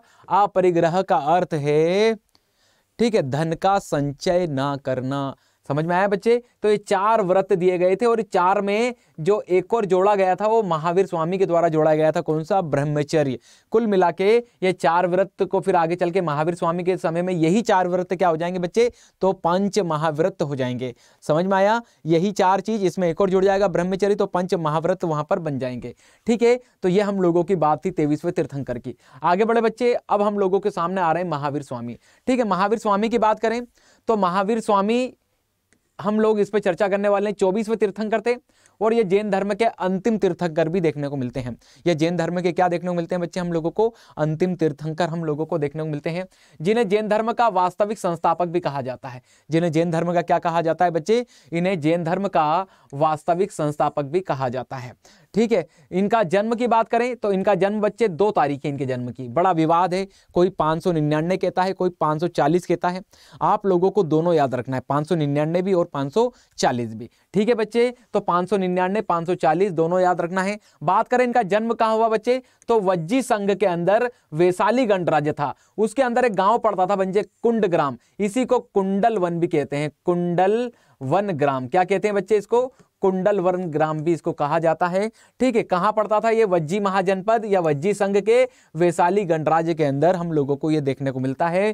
ठीक है, यहीं पर इनका क्या हुआ था बच्चे, तो जन्म। बात करें महावीर स्वामी के पिता कौन रहे, तो महावीर स्वामी के पिता हम लोगों को सिद्धार्थ देखने को मिलते हैं। कौन देखने को मिलते हैं बच्चे, सिद्धार्थ। वही माता की बात करें तो माता कौन थी, तो त्रिशाला हम लोगों को देखने को मिलती है। कौन देखने को मिलती है बच्चे, तो त्रिशाला, जो लिच्छवी शासक चेटक, ठीक है, लिच्छवी शासक चेटक की बहन थी। ठीक है, जो लिच्छवी शासक चेटक की क्या थी बच्चे, बहन थी। अब बात करें कि महावीर स्वामी किस कुल से आते थे, तो महावीर स्वामी हम लोगों को एक क्षत्रिय कुल से आते थे, राज परिवार से आते थे। इनके कुल का नाम था जातक। ठीक है, जातक कुल हम लोगों को देखने को मिलता है। सिद्धार्थ जातक कुल के प्रधान थे। ठीक है, इनके जो पिता थे, ठीक है, इस कुल के ही हम लोगों को क्या देखने को मिलते हैं, प्रधान या राजा हम लोगों को देखने को मिलते हैं। ठीक है, इनके मूल नाम की बात करें बच्चे, इनका मूल नाम क्या था, तो वर्धमान। ठीक है, महावीर स्वामी के बचपन का नाम क्या था, तो वर्धमान। ये एग्जाम में बहुत बार पूछा जा चुका है बच्चे, आप लोगों को यह भी पता होना चाहिए कि महावीर स्वामी के बचपन का नाम क्या था, तो वर्धमान हम लोगों को देखने को मिलता है। बात करें इनकी पुत्री का नाम क्या था, प्रियदर्शना। ठीक है, श्वेतांबर मत के अनुसार। ठीक है, दिगंबर कहता है कि प्रियदर्शना करके कोई इनकी लड़की नहीं थी, लेकिन श्वेतांबर कहते हैं कि प्रियदर्शना इनकी एक पुत्री थी। ज्ञान प्राप्ति की बात करें बच्चे, इनको ज्ञान प्राप्ति, यहां मैं आप लोगों के साथ में यहां चर्चा करना चाहूंगा बच्चे कि जो महावीर स्वामी रहे ना, महावीर स्वामी ने, इनका जन्म हम लोगों ने देखा। ठीक है, 599 540 दोनों तारीख आप लोगों को याद रखना है। 540 में इनका जन्म बच्चे, जन्म के बाद ही बचपन में ही महावीर स्वामी को लेकर भविष्यवाणी कर दी गई थी कि आगे चल के ये बहुत बड़े एक क्षत्रिय राजा बनेंगे या एक प्रसिद्ध विद्वान सन्यासी हम लोगों को ये बनते हुए दिखाई देंगे। बचपन में ही कई ऋषियों ने इनकी भविष्यवाणी कर चुके थे। आगे चलकर 16 से 17 वर्ष की अवस्था में इनका विवाह कर दिया गया यशोदा नामक स्त्री से, और यशोदा नामक स्त्री के गर्भ से ही महावीर स्वामी की पुत्री का जन्म हुआ, जिसका नाम हम लोगों को देखने को मिलता है बच्चे, प्रियदर्शना। आगे चलकर आप लोग देखोगे ना, 16-17 वर्ष की अवस्था में विवाह, आगे चल के पुत्री का जन्म होना। लेकिन जब महावीर 30 वर्ष की अवस्था में पहुंचे बच्चे, किस अवस्था में पहुंचे, तो 30 वर्ष की अवस्था में पहुंचे, तो 30 वर्ष की अवस्था तक आते आते महावीर का जो जीवन था, इस जीवन से मोहभंग हो गया और उनके द्वारा जो निर्णय लिया गया वो गृह त्याग कर लिया गया। वो जीवन में सत्यता का पता लगाने के लिए वो गृह त्याग कर देंगे। सत्यता क्या बच्चे, उत्तर वैदिक काल में जो प्रश्न चिन्ह खड़े हुए थे, मोक्ष, बलि, ठीक है, और शूद्रों को मोक्ष का भागी ना माना जाना, उपनयन संस्कार धारण नहीं करना, महिलाओं की निम्नतर स्थिति, ठीक है, और मोक्ष का जो मार्ग बताया गया उत्तर वैदिक काल के ब्राह्मणों के द्वारा वो बड़ा कठिन था। ठीक है, यज्ञ, बलि, इस प्रकार की प्रक्रियाओं से मोक्ष, ठीक है, मिलना। तो महावीर को सिर्फ सरलतम मार्ग ढूंढना थे। तो जो प्रश्न खड़े हुए ना, उसी का उत्तर हम लोगों को ढूंढते हुए दिखाई देंगे। कौन, महावीर स्वामी। और इनके द्वारा गृह त्याग कर दिया जाएगा। किस वर्ष की अवस्था में बच्चे, 30 वर्ष की अवस्था में गृह त्याग करेंगे। और जब 30 वर्ष की अवस्था में घर से निकल रहे हैं ना बच्चे, तो 13 माह तक इन्होंने इतनी कठोर तपस्या की ना, इसके ऊपर अचरंग सूत्र एक जैन धर्म का ग्रंथ है बच्चे, वो लिख रहा है कि महावीर ने इतनी कठोर तपस्या की कि उनके शरीर से सारे कपड़े ही उतर गए। ठीक है, कीड़े मकोड़े उन पर काट रहे हैं, लेकिन महावीर बिल्कुल टस से मस हम लोगों को होते हुए नहीं दिखाई देते हैं। इतनी कठोर तपस्या की किसके द्वारा, तो महावीर स्वामी के द्वारा यहाँ पर की गई।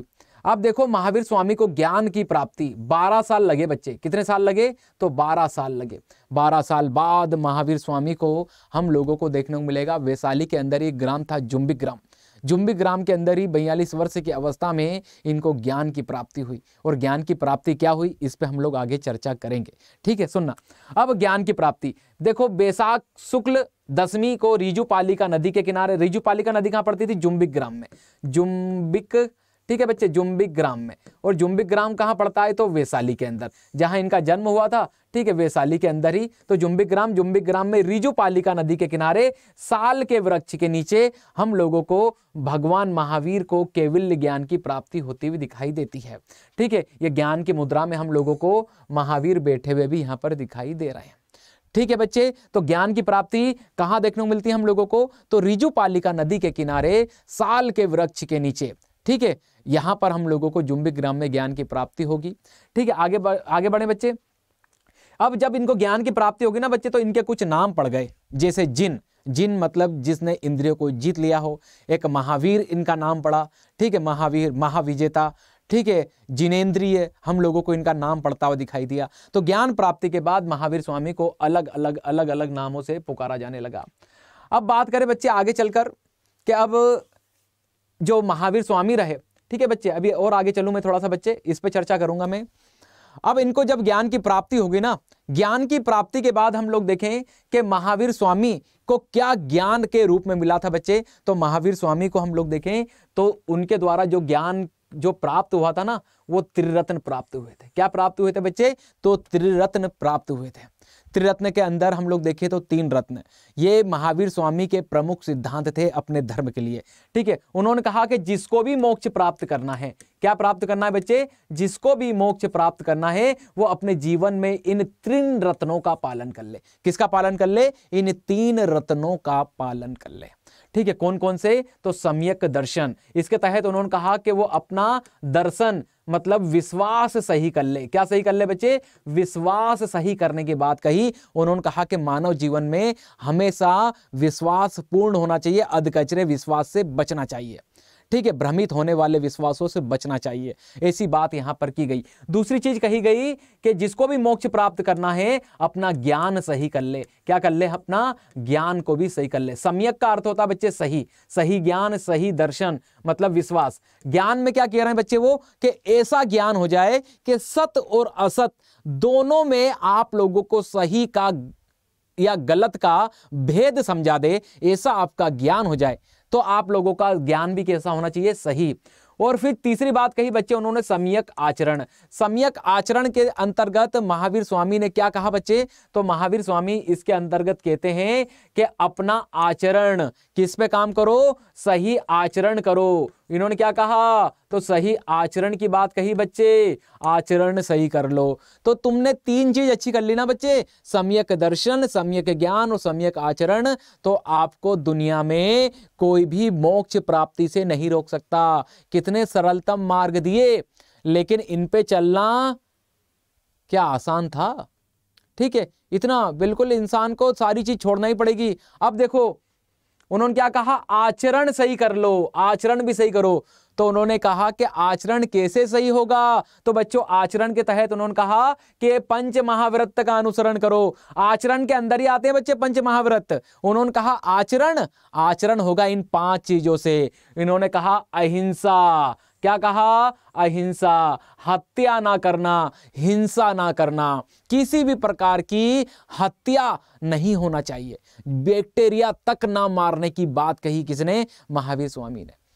इस चीज का आप लोग जैन धर्म के लोगों में प्रचलन भी देखोगे। ठीक है, दूसरी चीज सत्य, झूठ ना बोलना, हमेशा सत्यता के मार्ग पर रहना। तीसरी बात अस्तय, चोरी ना करना, अपरिग्रह, धन इकट्ठा ना करना, ब्रह्मचर्य, ब्रह्मचर्य का पालन करना। बच्चों ये 5 चीजें किससे संबंधित है? चरित्र। चरित्र मतलब आचरण। किससे संबंधित है बच्चे? आचरण। ये कहते हैं कि आपने इन 5 चीजों का अनुसरण कर लिया जीवन में तो आपका क्या अच्छा हो जाएगा? आचरण अच्छा हो जाएगा। और आचरण आपका अच्छा हो गया तो आपको दुनिया में ज्ञान प्राप्ति, मोक्ष से कोई नहीं रोक सकता। इस दुनिया में ही महावीर ने भगवान बनाने का काम किया लोगों को। ठीक है, इतने तरीके से उन्होंने काम किया बच्चे। 12 साल लगे इस पूरे प्रोजेक्ट पे। कितने साल लगे थे? यही तो जंगल में सोचते रहे वो कि कैसे लोगों को सरलतम मार्ग दे दूं कि उनको ना तो कुछ पैसे खर्चा करना पड़े, क्योंकि उत्तर वैदिक काल में तो खर्चा करना पड़ रहे थे ना। बड़ी बड़ी बलियों का प्रयोग, यज्ञ, अत्यधिक यज्ञ इतने खर्चीले हो गए, पीछे बताया है आप लोगों को, इतने खर्चीले हो गए कि सामान्य लोगों के हाथों से ही चीजें निकल गई। तो इतने सरलतम चीजें हम लोगों को देखने को मिलती हैं। ठीक है बच्चे, अब जैन धर्म की शाखाओं पे चर्चा कर लें। बच्चे जैन धर्म की 2 शाखाएं हैं। ठीक है, या जैन धर्म 2 भागों में विभाजन हुआ था। पीछे मैंने आप लोगों को जो पीछे चैप्टर पढ़ के आए उसमें बताया भी है। जैन धर्म का विभाजन हुआ था बच्चे प्रथम जैन संगति में। कौन सी संगति में? प्रथम प्रथम जैन संगति। कौन सी संगति बच्चे? तो प्रथम जैन संगति हम लोगों को देखने को मिलती है। उसी के अंदर जो जैन धर्म था ये दो भागों में बंटा था, श्वेतांबर और दिगंबर। श्वेतांबर कौन खुलवाए बच्चे? तो इस शाखा के लोग श्वेत वस्त्र धारण करते हैं।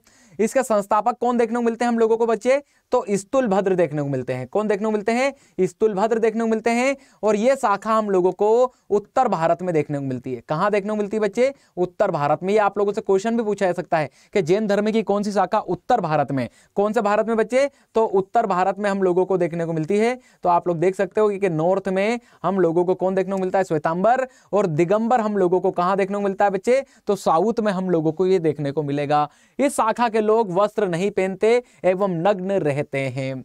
इसके संस्थापक कौन थे बच्चे? दिगंबर के तो हम लोगों को भद्रबाहु देखने को मिलते हैं। कौन देखने को मिलते हैं? वही भद्रबाहु जो चंद्रगुप्त मौर्य के हम लोगों को दरबार में भी देखने को मिलते हैं। चंद्रगुप्त मौर्य को जैन धर्म में दीक्षित किसने किया था? तो भद्रबाहु के द्वारा ही किया गया था। ये पीछे हम लोगों ने पढ़ा भी था। चलो बच्चे, अब एक चीज और समझ लें हम, कुछ फैक्ट हैं। फैक्ट क्या है बच्चे? अब ज्ञान प्राप्ति हो गई, ठीक है, जो महावीर स्वामी को हम लोगों ने यहां तक देखा। इसके बाद बात करें कि महावीर स्वामी ने अपना प्रथम उपदेश किसको दिया? महावीर स्वामी ने अपना प्रथम उपदेश बच्चे, ठीक है, विपुलाचल पहाड़ी, ये राजगृह में पड़ती है, राजगृह के मेदपुर में। इसको विद्युत चूला पर्वत भी कहते हैं बच्चे, ठीक है, विद्युत चूला पर्वत, ठीक है, विद्युत चूला पर्वत, ठीक है, चूला पर्वत, ठीक है, या विपुलाचल पहाड़ी राजगृह के मेदपुर में इनके द्वारा प्रथम उपदेश दिया गया था। सामान्यतः बच्चे राजगृह भी आता है लिखा हुआ कि महावीर स्वामी का प्रथम उपदेश कहाँ था? तो राजगृह के अंदर। और राजगृह में कहां पर? तो विद्युत चूला पर्वत पर हम लोगों को देखने को मिलता है। बात करें इनके प्रथम शिष्य कौन थे? तो इनके प्रथम शिष्य हम लोगों को जमाली देखने को मिलते हैं। कौन देखने को मिलते हैं? जमाली हम लोगों को देखने को मिलते हैं। और जमाली ही इनके बारे में आता है कि जमाली ही जो महावीर स्वामी थे उनकी पुत्री के भी पति हम लोगों को देखने को मिलते हैं। देखो यहाँ लिखा है महावीर के दामाद हम लोगों को देखने को मिलते हैं। फिर बात करें प्रथम शिष्या कौन थे? ठीक है, प्रथम शिष्या, प्रथम महिला अनुयायी कौन थी महावीर स्वामी की? तो ये चंदना हम लोगों को देखने को मिलती है, जो चंपा नरेश, चंपा जो अंग महाजनपद की राजधानी थी चंपा, ठीक है, या अंग नरेश की पुत्री हम लोगों को। और चंपा नरेश कौन थे बच्चे? तो दधी वाहन, ठीक है, दधी वाहन की पुत्री चंदना हम लोगों को देखने को मिलती है कि महावीर स्वामी की प्रथम शिष्या रही हैं।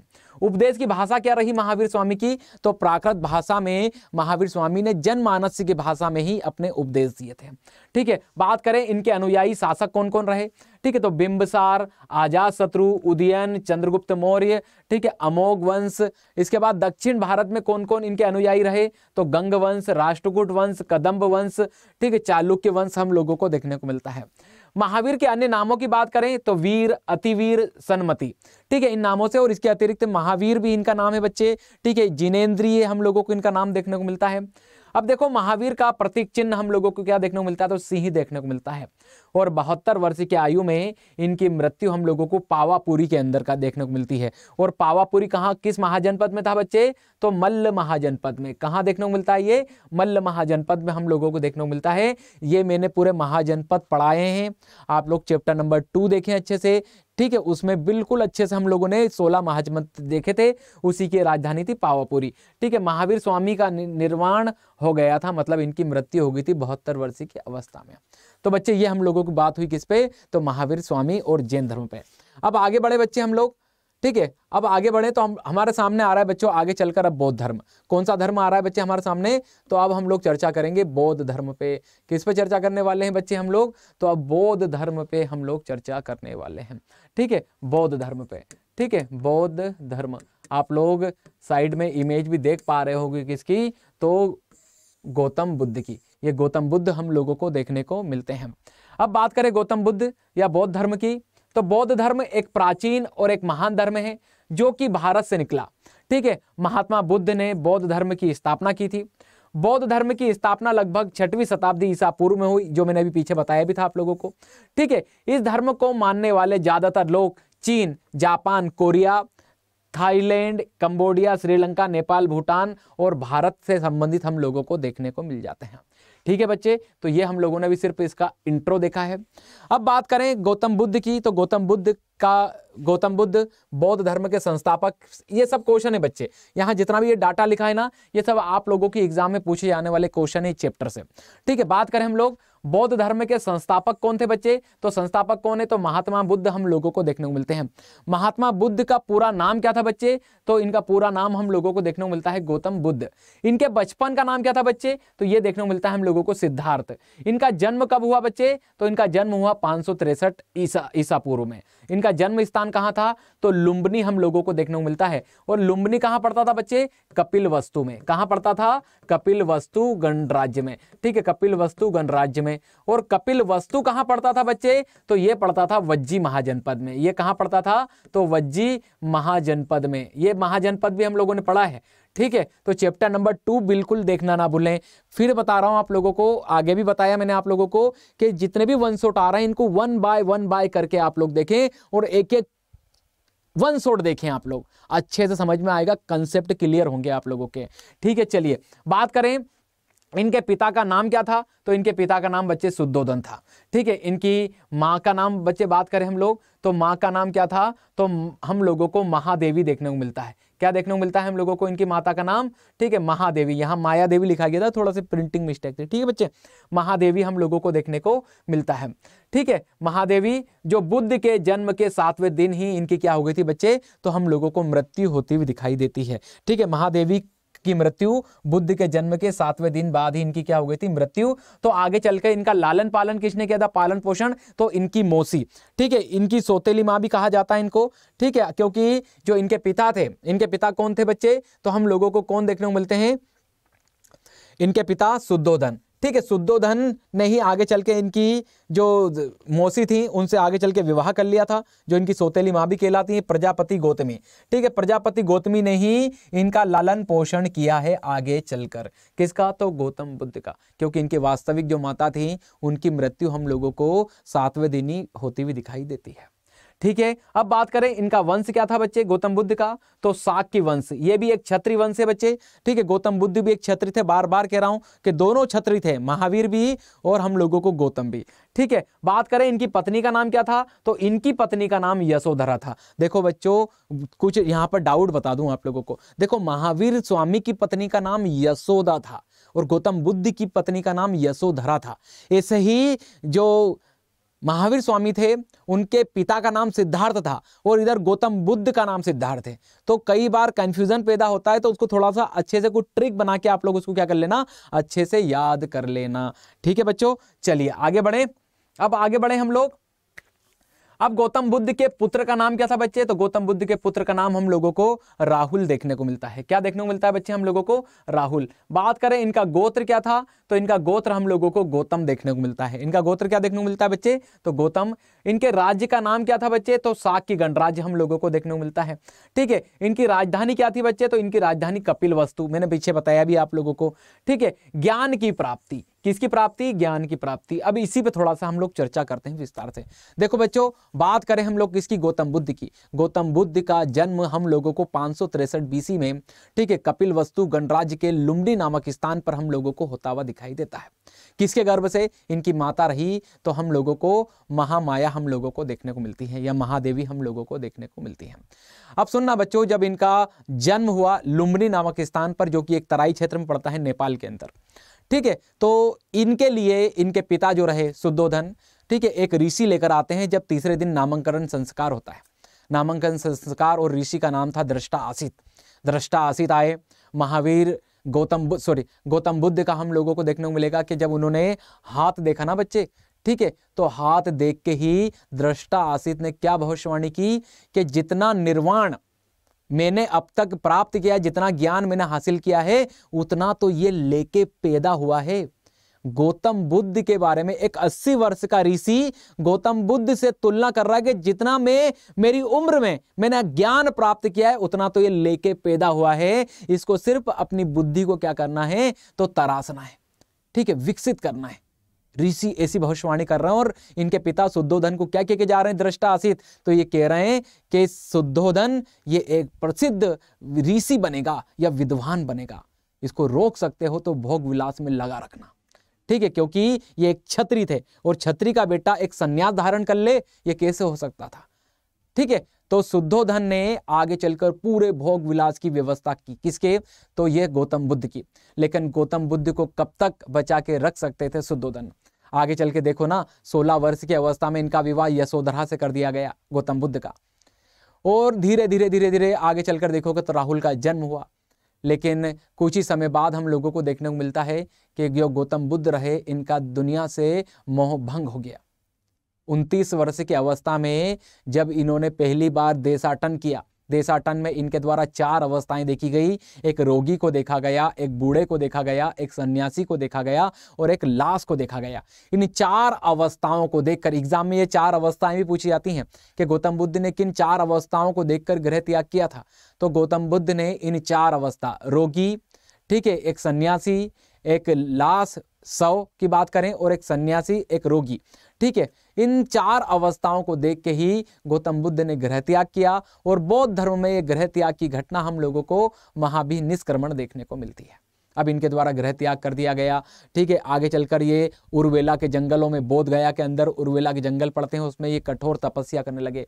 और जब ये तपस्या करने लगे ना बच्चे, तो हम लोगों को देखने को मिलता है कि इनके द्वारा कुछ गुरु बनाए गए जंगल के अंदर। अलार कलाम जो कि सांख्य दर्शन के एक प्रसिद्ध विद्वान थे, उनको गौतम बुद्ध ने अपना प्रथम गुरु चुना। आगे चलकर इनसे ज्ञान प्राप्ति न होने पर आगे चलकर अलार कलाम के बाद हम लोगों को देखने को मिलेगा कि रुद्रक रामपुत्र जो कि राजगृह के एक प्रसिद्ध ऋषि थे उस समय में, तो गौतम बुद्ध ने इनको अपना दूसरा गुरु चुना, ठीक है। इसके बाद भी इनसे भी ज्ञान प्राप्ति ना होने के बाद गौतम बुद्ध स्वयं जंगलों में तपस्या करने लगे। 5 ब्राह्मणों ने आगे चल के इनके साथ में तपस्या की। लेकिन एक बार सुजाता नामक स्त्री के हाथों खीर खाते देख लिया गौतम बुद्ध को, तो ये 5 ब्राह्मण झूठा कहकर चले गए किसको, गौतम बुद्ध को। और आगे चल के कुछ ही दिनों में गौतम बुद्ध को ज्ञान की प्राप्ति हुई, ठीक है। किसकी चीज की प्राप्ति हुई बच्चे, तो ज्ञान की हम लोगों को प्राप्ति होती हुई दिखाई देगी। देखो एक चीज बताऊं बच्चों, गौतम बुद्ध ने 29 वर्ष की अवस्था में, कितने, 29 वर्ष की अवस्था में गृह त्याग किया। और 6 साल बाद 35 वर्ष की अवस्था में इनको क्या प्राप्त हो गया बच्चे, तो ज्ञान की प्राप्ति हुई। और ज्ञान की प्राप्ति कहाँ हुई, इसी पे बात करें। इनको ज्ञान कहाँ हासिल हुआ था, तो निरंजना नदी, इसको कहीं कहीं पुनपुना नदी के नाम से भी जाना जाता है। तो निरंजना नदी या पुनपुना नदी के किनारे पीपल के वृक्ष के नीचे, ठीक है, हम लोगों को उर्वेला नामक स्थान पर इनको ज्ञान की प्राप्ति। और ये उर्वेला नामक स्थान कहाँ पड़ता है, तो बोध गया के अंदर इनको ज्ञान की प्राप्ति हम लोगों को होती हुई दिखाई देती है, ठीक है। इनको ज्ञान की प्राप्ति क्या हुई बच्चे, ठीक है, इसी पे हम लोगों को अब चर्चा करनी है, ठीक है। अब इनके हम लोगों को किस चीज की चर्चा करनी है बच्चे, तो इनको ज्ञान की प्राप्ति कहाँ हुई थी, ठीक है। तो ये हम लोगों ने, ये चीज तो हम लोगों ने चर्चा कर ली। अब मैं बताऊं बच्चों आप लोगों को ज्ञान की प्राप्ति किसको, गौतम बुद्ध को। अब देखो इनको जब ज्ञान की प्राप्ति हुई ना, तो इनको ज्ञान में क्या मिला, देखो महावीर को क्या मिला था, तो त्रिरत्न मिले थे। लेकिन इनकी बात करें कि इनको ज्ञान प्राप्ति में क्या मिला बच्चे, तो हम लोगों को देखने को मिलता है कि इनके द्वारा 4 आर्य सत्य प्राप्त किए गए। इन्होंने 4 आर्य सत्य दिए। सुनना आप लोग, अच्छे से नोट बना के लिख लेना आप लोग। 4 आर्य सत्य ये कहते हैं कि दुख, विश्व दुखमय है, ठीक है। दूसरी चीज दुख समुदाय, दूसरी लाइन इस दुख समुदाय के अंदर ये कहते हैं कि विश्व दुखमय है। और दूसरी लाइन में कहते हैं दुख का कारण तृष्णा है। समुदाय इसकी एक कम्युनिटी, और कम्युनिटी का नाम है तृष्णा। हमारी कामनाएं, हमारी इच्छाएं कि हमें क्या करना है, आईफोन लेना है, हमें ऑडी लेना है, इस प्रकार की जो इच्छाएं, यही जीवन में दुख का कारण है। दूसरी चीज इनके द्वारा बताई गई। तीसरी चीज कहा गया दुख निरोध, ये कहते हैं कि दुखों से बचा भी जा सकता है। और चौथी लाइन में कहते हैं दुख निरोध गामिनी प्रतिपादा। इस चौथी लाइन दुख निरोध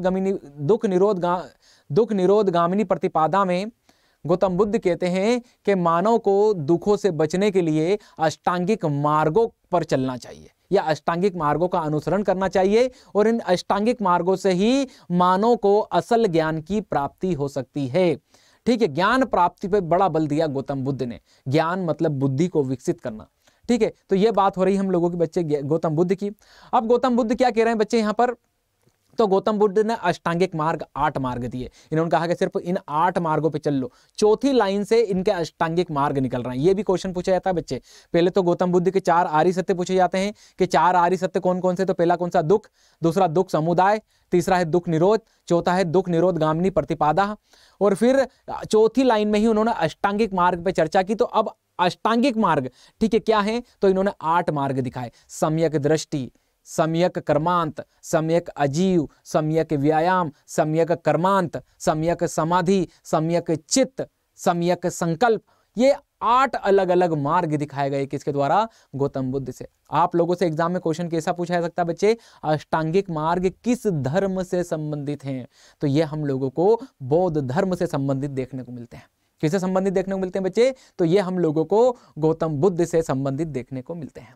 चलिए बच्चों आगे बढ़ें। ये अच्छे से समझ में आया आप लोगों को? नोट बना के लिख लेना आप लोग अच्छे से, ठीक है। चलिए अब बात करें, नोट लिखा है एक बच्चे, इसको पढ़ लें हम लोग। शाक्य वंश के होने के कारण शाक्य मुनि व गौतम गोत्र के होने के कारण गौतम बुद्ध कहलाए। क्या कहलाए? ठीक है, शाक्य वंश के होने के कारण इन्हें क्या कहा गया? तो शाक्य मुनि कहा गया। और गौतम गोत्र के होने के कारण इनको क्या कहा गया बच्चे? तो गौतम बुद्ध कहा गया है। चलिए आगे बढ़े बच्चे। अब बात करें हम लोग कि गौतम बुद्ध ने अपना प्रथम उपदेश कहाँ दिया?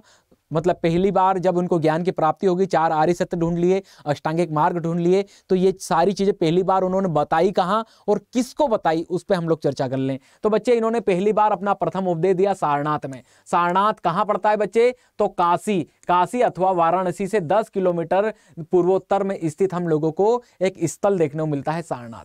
ठीक है, सारनाथ ही काशी महाजनपद में आता है। कौन से महाजनपद में आता है बच्चे? तो काशी महाजनपद में आता है।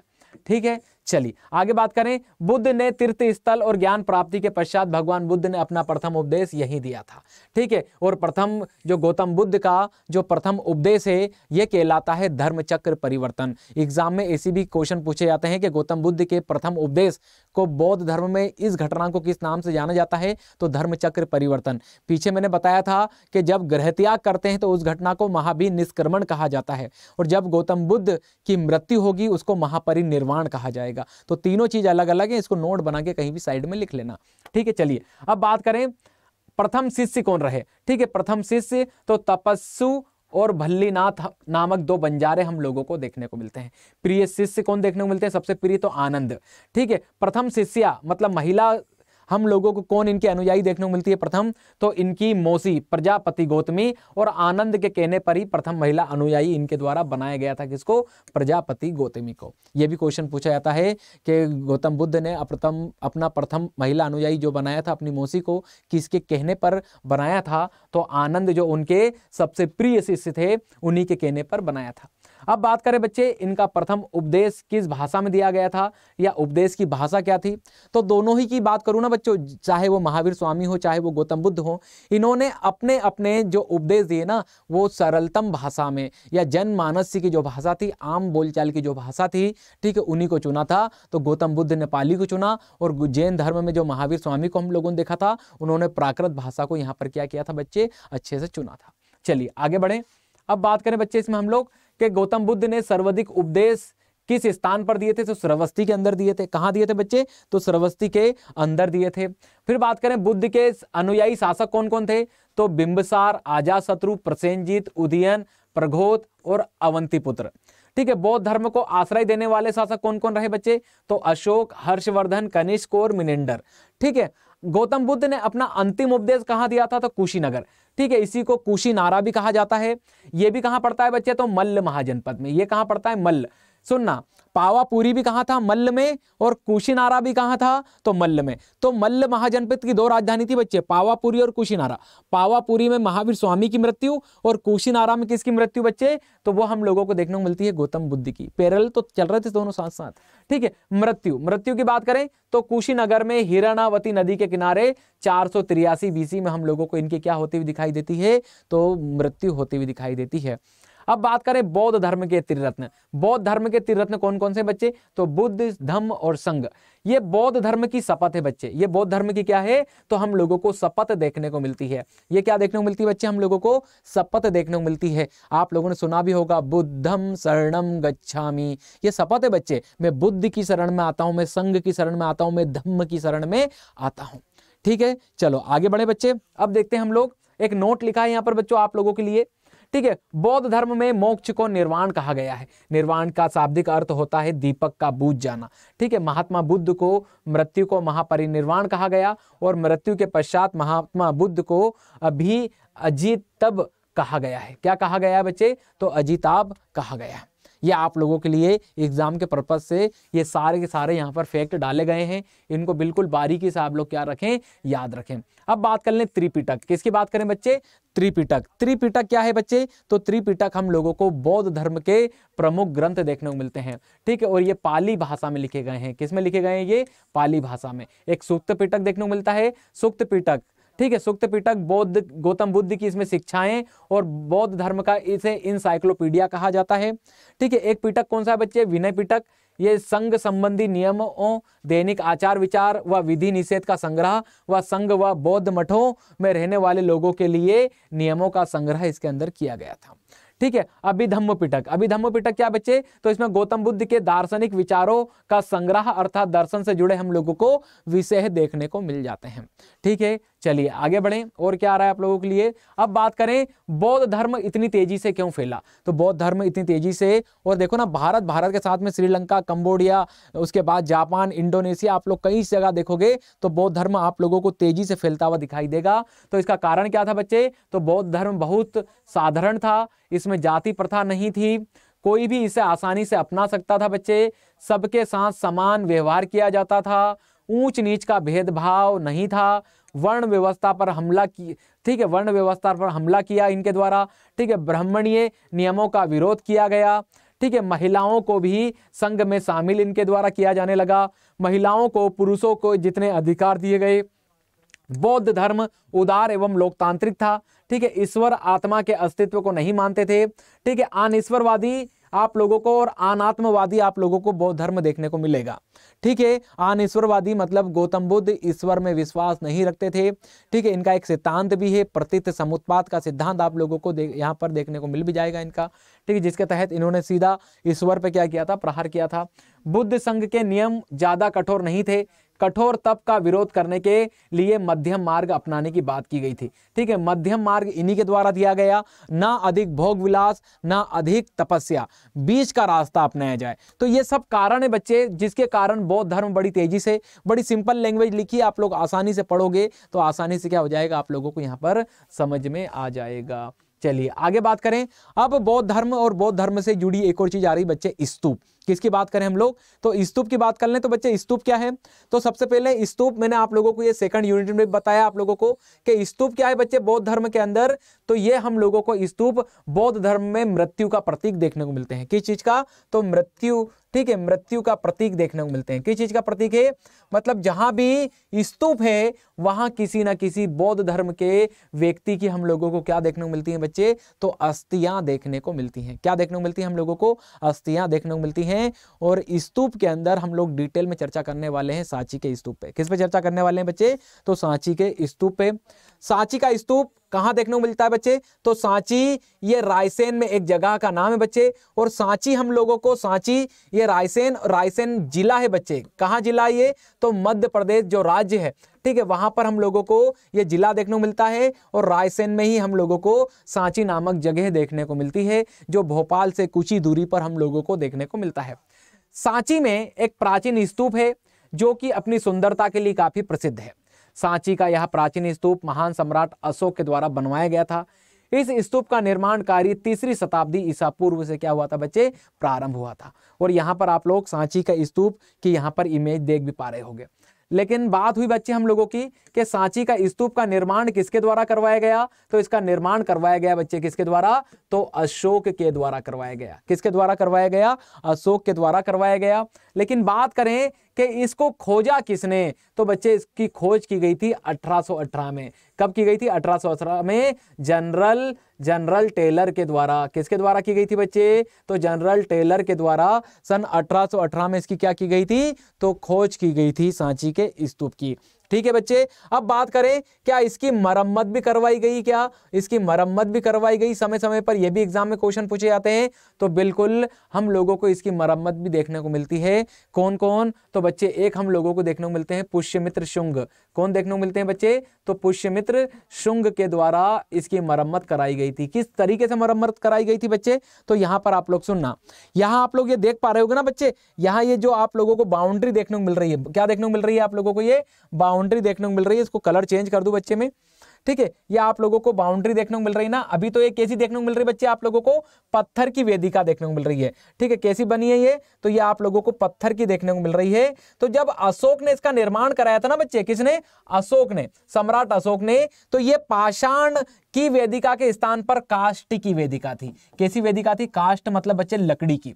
तो आगे चलकर जो पुष्यमित्र शुंग आए ना बच्चे, इस काष्ठ की वेदिका को हटाकर इनके द्वारा पत्थर अर्थात पाषाण की वेदिका लगवा दी गई थी। इसलिए एग्जाम में क्वेश्चन पूछा जाता है कि सांची के स्तूप के अंदर किस शासक ने अशोक के द्वारा निर्मित काष्ठ वेदिका के स्थान पर पाषाण की वेदिका लगवाई थी, तो पुष्यमित्र शुंग हम लोगों को देखने को मिलते हैं। ठीक है बच्चे, चलो आगे बढ़े। अब बात ये आती है, हम लोगों ने बात कही यहां पर कि सांची के स्तूप हैं या जो स्तूप हैं ये मृत्यु का प्रतीक है। तो बात ये आती है कि जो सांची का स्तूप है इसके अंदर किन किन लोगों की अस्थियां रखी हैं। तो बच्चों आप लोग ये देखोगे ना, ये ऊपर की ये जो आकृति देखने को मिल रही है बच्चे, इसे कहा जाता है स्तूप के अंदर हर्मिका। क्या कहा जाता है बच्चे, इसको हर्मिका कहा जाता है। और हर जहां भी स्तूप होता है इस ऊपर वाले भाग में ही अस्थियां रखी जाती हैं। तो सांची के स्तूप में किन किन लोगों की अस्थियां रखी गई बच्चे, तो 3 लोगों की अस्थियां रखी गई हैं। कौन कौन, तो एक गौतम बुद्ध, एक किसकी रखी गई बच्चे, तो एक गौतम बुद्ध की रखी गई है। यहां पर क्या रखी गई, किसकी, गौतम बुद्ध की। एक यहां पर अस्थि हम लोगों को देखने को मिलेगी गौतम बुद्ध के जो शिष्य थे महामोदगलायन, महामोदगलायन की हम लोगों को देखने को मिलेगी। एक हम लोगों को देखने को मिलेगी बच्चे सारीपुत्र की। किसकी अस्थि देखने को मिलेगी बच्चे हम लोगों को, तो सारीपुत्र की हम लोगों को अस्थियां देखने को मिलेंगी। ठीक है बच्चे, तो 3 लोगों की अस्थियां यहां आप लोगों से एग्जाम में क्वेश्चन भी ये पूछा जा सकता है। अब बात करें सांची का स्तूप खोजा गया 1818 में। तो सांची के स्तूप पे थोड़ी सी बात करें बच्चों, सांची के स्तूप को जो संरक्षित करने का प्रयास वर्तमान में करती है वो हमारा पुरातत्व विभाग करता है। लेकिन आप लोग देखो, पुरातत्व विभाग के समय ही हम लोगों को देखने को मिलता है कि जो भोपाल के नवाब रहे, जिसमें शाहजहां, जो सुल्तान शाहजहां बेगम या सुल्ताना जहां बेगम की हम लोग बात करें, इन्होंने भी सांची के स्तूप में अपनी महत्वपूर्ण भूमिका निभाई। जैसे हम लोग बात करें फ्रांसीसी और आगे चलकर अंग्रेज इस सांची के स्तूप की कई बहुमूल्य चीजें यहां से अपने देश ले जाना चाहते थे, लेकिन इन बेगमों के द्वारा इस सांची के स्तूप जो हम लोगों के पास एक बहुमूल्य हमारे पास एक धरोहर है, इसको कभी भी वहां पर इन लोगों ने जाने नहीं दिया है। ठीक है, तो ये सांची का स्तूप था बच्चों। ये सारे जितने भी फैक्ट मैंने आप लोगों को बताए ये सब एग्जाम ओरिएंटेड आप लोगों को हैं, ये आप लोगों से एग्जाम में क्या है पूछे जा सकते हैं। चलिए बच्चे अब आगे बढ़ें। अब हमारे साथ में आएगा बच्चे हिंदू धर्म। अब किस पे चर्चा करेंगे हम लोग बच्चे, तो हिंदू धर्म हम लोगों के साथ में आएगा, उसी पे हम लोग अब क्या करने वाले हैं, तो डिटेल में चर्चा करने वाले हैं। ठीक है, अब देखो बच्चों वैदिक, अभी हम अब तक हम लोगों ने क्या पढ़ लिया इस चैप्टर के अंदर, हम लोगों ने सबसे पहले वैदिक धर्म पढ़ा। ठीक है, उत्तर वैदिक काल में डिक्लाइन कर गया, क्योंकि उत्कर्ष किसका हुआ, जैन और बौद्ध धर्म का। क्योंकि इन दोनों लोगों ने, जैन और बौद्ध धर्म ने किनकी कमियां गिनाई बच्चे, तो इन्होंने कमियां गिनाई उत्तर वैदिक कालीन जो ब्राह्मण थे इनकी कमियां गिनाई, और जिनने कमियां गिनाई, जिन्होंने आलोचना की, तो सारा जो जन समर्थन था वो जैन और बौद्ध धर्म को मिला। लेकिन जैन और बौद्ध धर्म आप लोग देखो ना, 6ठी शताब्दी बीसी से लगभग 3री शताब्दी एडी तक, इन 600-700 साल जैन और बौद्ध धर्म अपने पिक टाइम पर है। लेकिन आगे चलकर हम लोग बात करें ना 3री सदी में, ठीक है, 3री सदी एडी, 3री सदी या 3री शताब्दी एडी की हम लोग बात करें, ईस्वी की हम लोग बात करें, तो हिंदू धर्म ने अपने अंदर फिर से सुधार किया ना। तो इसी सुधार के साथ जब आया तो उसके बाद हम लोगों को कभी भी हिंदू धर्म डिक्लाइन करता हुआ दिखाई नहीं दिया। अब सुधार के साथ हिंदू धर्म हम लोगों को आता हुआ दिखाई देगा।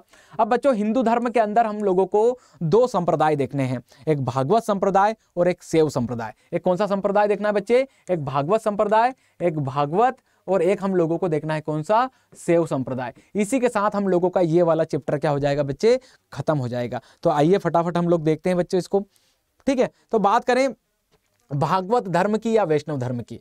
ठीक है, इस धर्म के प्रवर्तक कौन माने जाते हैं बच्चे, तो वासुदेव कृष्ण माने जाते हैं, जिनका प्रथम बार उल्लेख, ठीक है, कहां किया गया, तो छंदोग्य उपनिषद के अंदर किया गया। या आप लोगों से क्वेश्चन भी पूछा जा सकता है कि वासुदेव कृष्ण का पहली बार उल्लेख हम लोगों को कहां देखने को मिलता है बच्चे, तो छंदोग्य उपनिषद के अंदर हम लोगों को देखने को मिलता है। ठीक है, फिर बात करें, यह पहला संप्रदाय था जिसने ब्राह्मण धर्म की बुराइयों में सुधारात्मक रूप प्रदर्शित किया। मैंने कहा था ना कि उत्तर वैदिक काल में जो ब्राह्मणों की जो कमियां थी, ठीक है, उन्हीं के आधार पर जैन और बौद्ध धर्म आए थे। लेकिन अब हम लोग को देखने को मिल रहा है तीसरी सदी में जब गुप्त वंश आ रहा है, तो गुप्त वंश में वापस से हम लोगों को सुधारात्मक रुख हम लोगों को पहली बार कोई अपनाता हुआ दिखाई देगा, तो भागवत अपनाता हुआ दिखाई देगा। तो ये रुख प्रदर्शित किया है। छंदोग्य उपनिषद में कृष्ण को घोर अंगिरस का शिष्य और देवकी का क्या कहा गया है बच्चे? पुत्र कहा गया है। किसके अंदर? तो छंदोग्य उपनिषद के अंदर। अब बात करें भागवत धर्म में ही 5 वृष्णि वीर माने जाते हैं, जिसमें वासुदेव कृष्ण को वासुदेव एवं देवकी से उत्पन्न पुत्र माना गया है। ठीक है, संकर्षण वासुदेव एवं रोहिणी से उत्पन्न पुत्र माना गया है संकर्षण। ठीक है, संकर्षण को। ठीक है, इसके बाद तीसरे प्रद्युमन की बात करें बच्चे, तो प्रद्युमन को कृष्ण एवं रुक्मणी के पुत्र। ठीक है, सांब की बात करें, कृष्ण एवं जाम्बवती के पुत्र माना गया है। अनिरुद्ध को प्रद्युमन के पुत्र के रूप में माना गया है। तो ये क्वेश्चन एग्जाम में पूछा जाता है बच्चे। तो 5 वृष्णि वीर कौन कहलाते हैं? ठीक है, तो ये एग्जाम में क्वेश्चन पूछ लिया जाता है। वासुदेव कृष्ण, ठीक है, संकर्षण, ठीक है, प्रद्युमन, ठीक है, इसके बाद आप लोगों से सांब और अनिरुद्ध कौन आते हैं 5 वृष्णि वीर में? तो ये 5 लोग हम लोगों को देखने को मिलते हैं। अब देखो दूसरी सदी में हीलियोडोरस द्वारा भागवत, ठीक है, भागवत की पूजा के लिए गरुड़ स्तंभ का निर्माण करने का उल्लेख भी मिलता है। कहाँ करवाया गया था? तो विदिशा अर्थात बेस नगर के अंदर। और यह भागवत धर्म का पहला अभिलेखीय प्रमाण भी हम लोगों को देखने को मिलता है। कौन? गरुड़ स्तंभ या गरुड़ जो ध्वज बनाया गया था। भागवत संप्रदाय की वैष्णव धर्म में रूपांतरण में अवतारवाद के सिद्धांत की प्रमुख भूमिका रही, जिसका सर्वप्रथम स्पष्ट उल्लेख भगवत गीता में हम लोगों को मिलता है। बच्चों एक चीज बताऊं आप लोगों को, अवतारवाद का पहली बार स्पष्ट उल्लेख हम लोगों को भगवत गीता के अंदर देखने को मिलता है। यह लाइन वही कह रही है, जब कृष्णा विष्णु का तादात्म्य नारायण से स्थापित हुआ तो वैष्णव धर्म पंचरात्र धर्म कहलाने लगा। पंचरात्र व्यूह के प्रमुख देवता थे वासुदेव, लक्ष्मी, संकर्षण, प्रद्युमन और अनिरुद्ध। ठीक है बच्चे, तो भागवत धर्म या भागवत संप्रदाय का स्पष्ट उल्लेख हम लोगों को कहां से मिलता है? तो भागवत गीता से मिलता है, जिसमें पंचरात्र व्यूह के प्रमुख देवता कौन है? वासुदेव, लक्ष्मी, संकर्षण, प्रद्युमन और अनिरुद्ध। लेकिन एक चीज बताऊं बच्चों, यहाँ लिखा है लक्ष्मी एवं श्री की अवधारणा गुप्त काल में आई। और मैं यही तो बता रहा था बच्चे कि गुप्त काल में ही तो हिंदू धर्म के अंदर वापस से सुधारात्मक हम लोगों को व्यवस्था देखने को मिलती है। आगे चल के बात करें, नारायण का प्रथम उल्लेख शतपथ ब्राह्मण ग्रंथ में मिलता है। ये सब एग्जाम के क्वेश्चन है, इनको रट लेना। ये सब एग्जाम के क्या है बच्चों? आप लोगों के क्वेश्चन है। बात करें, मेगास्थनीज ने कृष्णा को हेराक्लीस कहकर पुकारा है। यह भी एग्जाम में क्वेश्चन पूछा जाता है कि मेगास्थनीज ने अपने ग्रंथ इंडिका के अंदर, ठीक है, कृष्ण जी को किस नाम से पुकारा है? तो हेराक्लीस कहकर पुकारा है। ठीक है, चलो बच्चों ये बात थी हम लोगों के वैष्णव धर्म की बच्चे। अब बात करें हम लोग शैव धर्म की। किसकी बात करें बच्चे? तो अब हम लोग बात करेंगे यहाँ पर शैव धर्म की। तो शैव धर्म को देखोगे ना आप लोग, शैव धर्म यूनानी राजदूत मेगास्थनीज ने शिव जी को डायनोसस के नाम से पुकारा है। किस नाम से पुकारा है? देखो, कृष्ण जी को किस नाम से पुकारा? तो उसने हेराक्लीस। और शिव जी को किस नाम से पुकारा अपनी किताब में मेगास्थनीज ने? तो डायनोसस के नाम से शिव पूजा का उल्लेख करता है। कौटिल्य ने नगर के मध्य में शिव सदन स्थापित करने को कहा। लिंग के रूप में शिव पूजा का प्रसार गुप्त काल में हुआ। हेनसांग के अनुसार वाराणसी में शैव धर्म का प्रमुख केंद्र था। ठीक है, वाराणसी, ठीक है, हेनसांग के अनुसार प्रमुख केंद्र देखने को मिलती है। अब बच्चों कुछ शैव धर्म के प्रमुख संप्रदाय हैं। शैव धर्म के अंदर भी अलग अलग हम लोगों को क्या देखने को मिलते हैं? तो संप्रदाय यहाँ पर देखने को मिलते हैं। एक हम लोगों को पशुपत देखने को मिलता है। शैव धर्म के इस सबसे प्राचीन संप्रदाय के प्रवर्तक लकुलिस थे। इसका उदय 2री सदी ईसा पूर्व में गुजरात में हुआ। इस संप्रदाय के लोग लगुंड या दंड धारण करते थे। ठीक है, पति, स्वामी, पशु तथा पस इनके 3 अंग थे। दूसरा हम लोग बात करें, कपालिक थे। इसके प्रमुख आराध्य भैरव थे, जो शिव के अवतार माने जाते थे। ये शरीर पर शमशान की भस्म लगाते और नरमुंड धारण करते थे। ये श्रीशैल इनका प्रमुख केंद्र हम लोगों को देखने को मिलता है। ठीक है, चलिए लिंगायत अगला संप्रदाय शिव का। ठीक है, इसके उपासक जंगम कहलाते थे। इसका प्रसार दक्षिण में हुआ। इसके प्रवर्तक अल्लाह प्रभु थे तथा इनके शिष्य वासव थे। अगला संप्रदाय बच्चे कालामुख। ठीक है, इसका उदय कर्नाटक में हुआ। शिव पुराण में इसके अनुयायियों को महाव्रतधर कहा जाता था। ठीक है, कश्मीरी शैव यह शुद्ध रूप से दार्शनिक एवं ज्ञान मार्गी संप्रदाय था। इसके संस्थापक वसुगुप्त थे। इसमें शिव को अद्वैत शक्ति के रूप में स्वीकार किया गया। ठीक है, अगला संप्रदाय नाथ संप्रदाय। इसका उदय 10वीं सदी में हुआ। इसके प्रवर्तक मच्छेंद्र नाथ थे। शिव को आदिनाथ मानते हुए 9 नाथों के दिव्य पुरुष के रूप में इनकी कल्पना की गई थी। ठीक है, 11वीं सदी 10वीं से 11वीं सदी में इसका प्रचार प्रसार गोरखनाथ ने किया था। ठीक है बच्चे, आप लोगों को गोरखनाथ बाबा इसका प्रचार प्रसार करते हुए दिखाई दे जाएंगे। तो बच्चों ये शैव धर्म था और इससे पहले हम लोगों ने वैष्णव धर्म देखा था। ठीक है, इन सारे कंटेंट को आप लोग क्या करेंगे, अच्छे से लिख के अच्छे से रट लेंगे। इतना ही आप लोगों को करना है। तो आई होप आप लोगों को जो मैं ये वन शॉट लेकर आया था ये अच्छे से समझ में आ गया होगा। ठीक है, यहां मैंने हिंदू धर्म के अंदर सीधे सीधे क्या बता दिए बच्चे, आपको फैक्ट यहां पर बता दिए हैं, क्योंकि मुझे वन शॉट में ही सारी डिटेल आप लोगों को देना थी।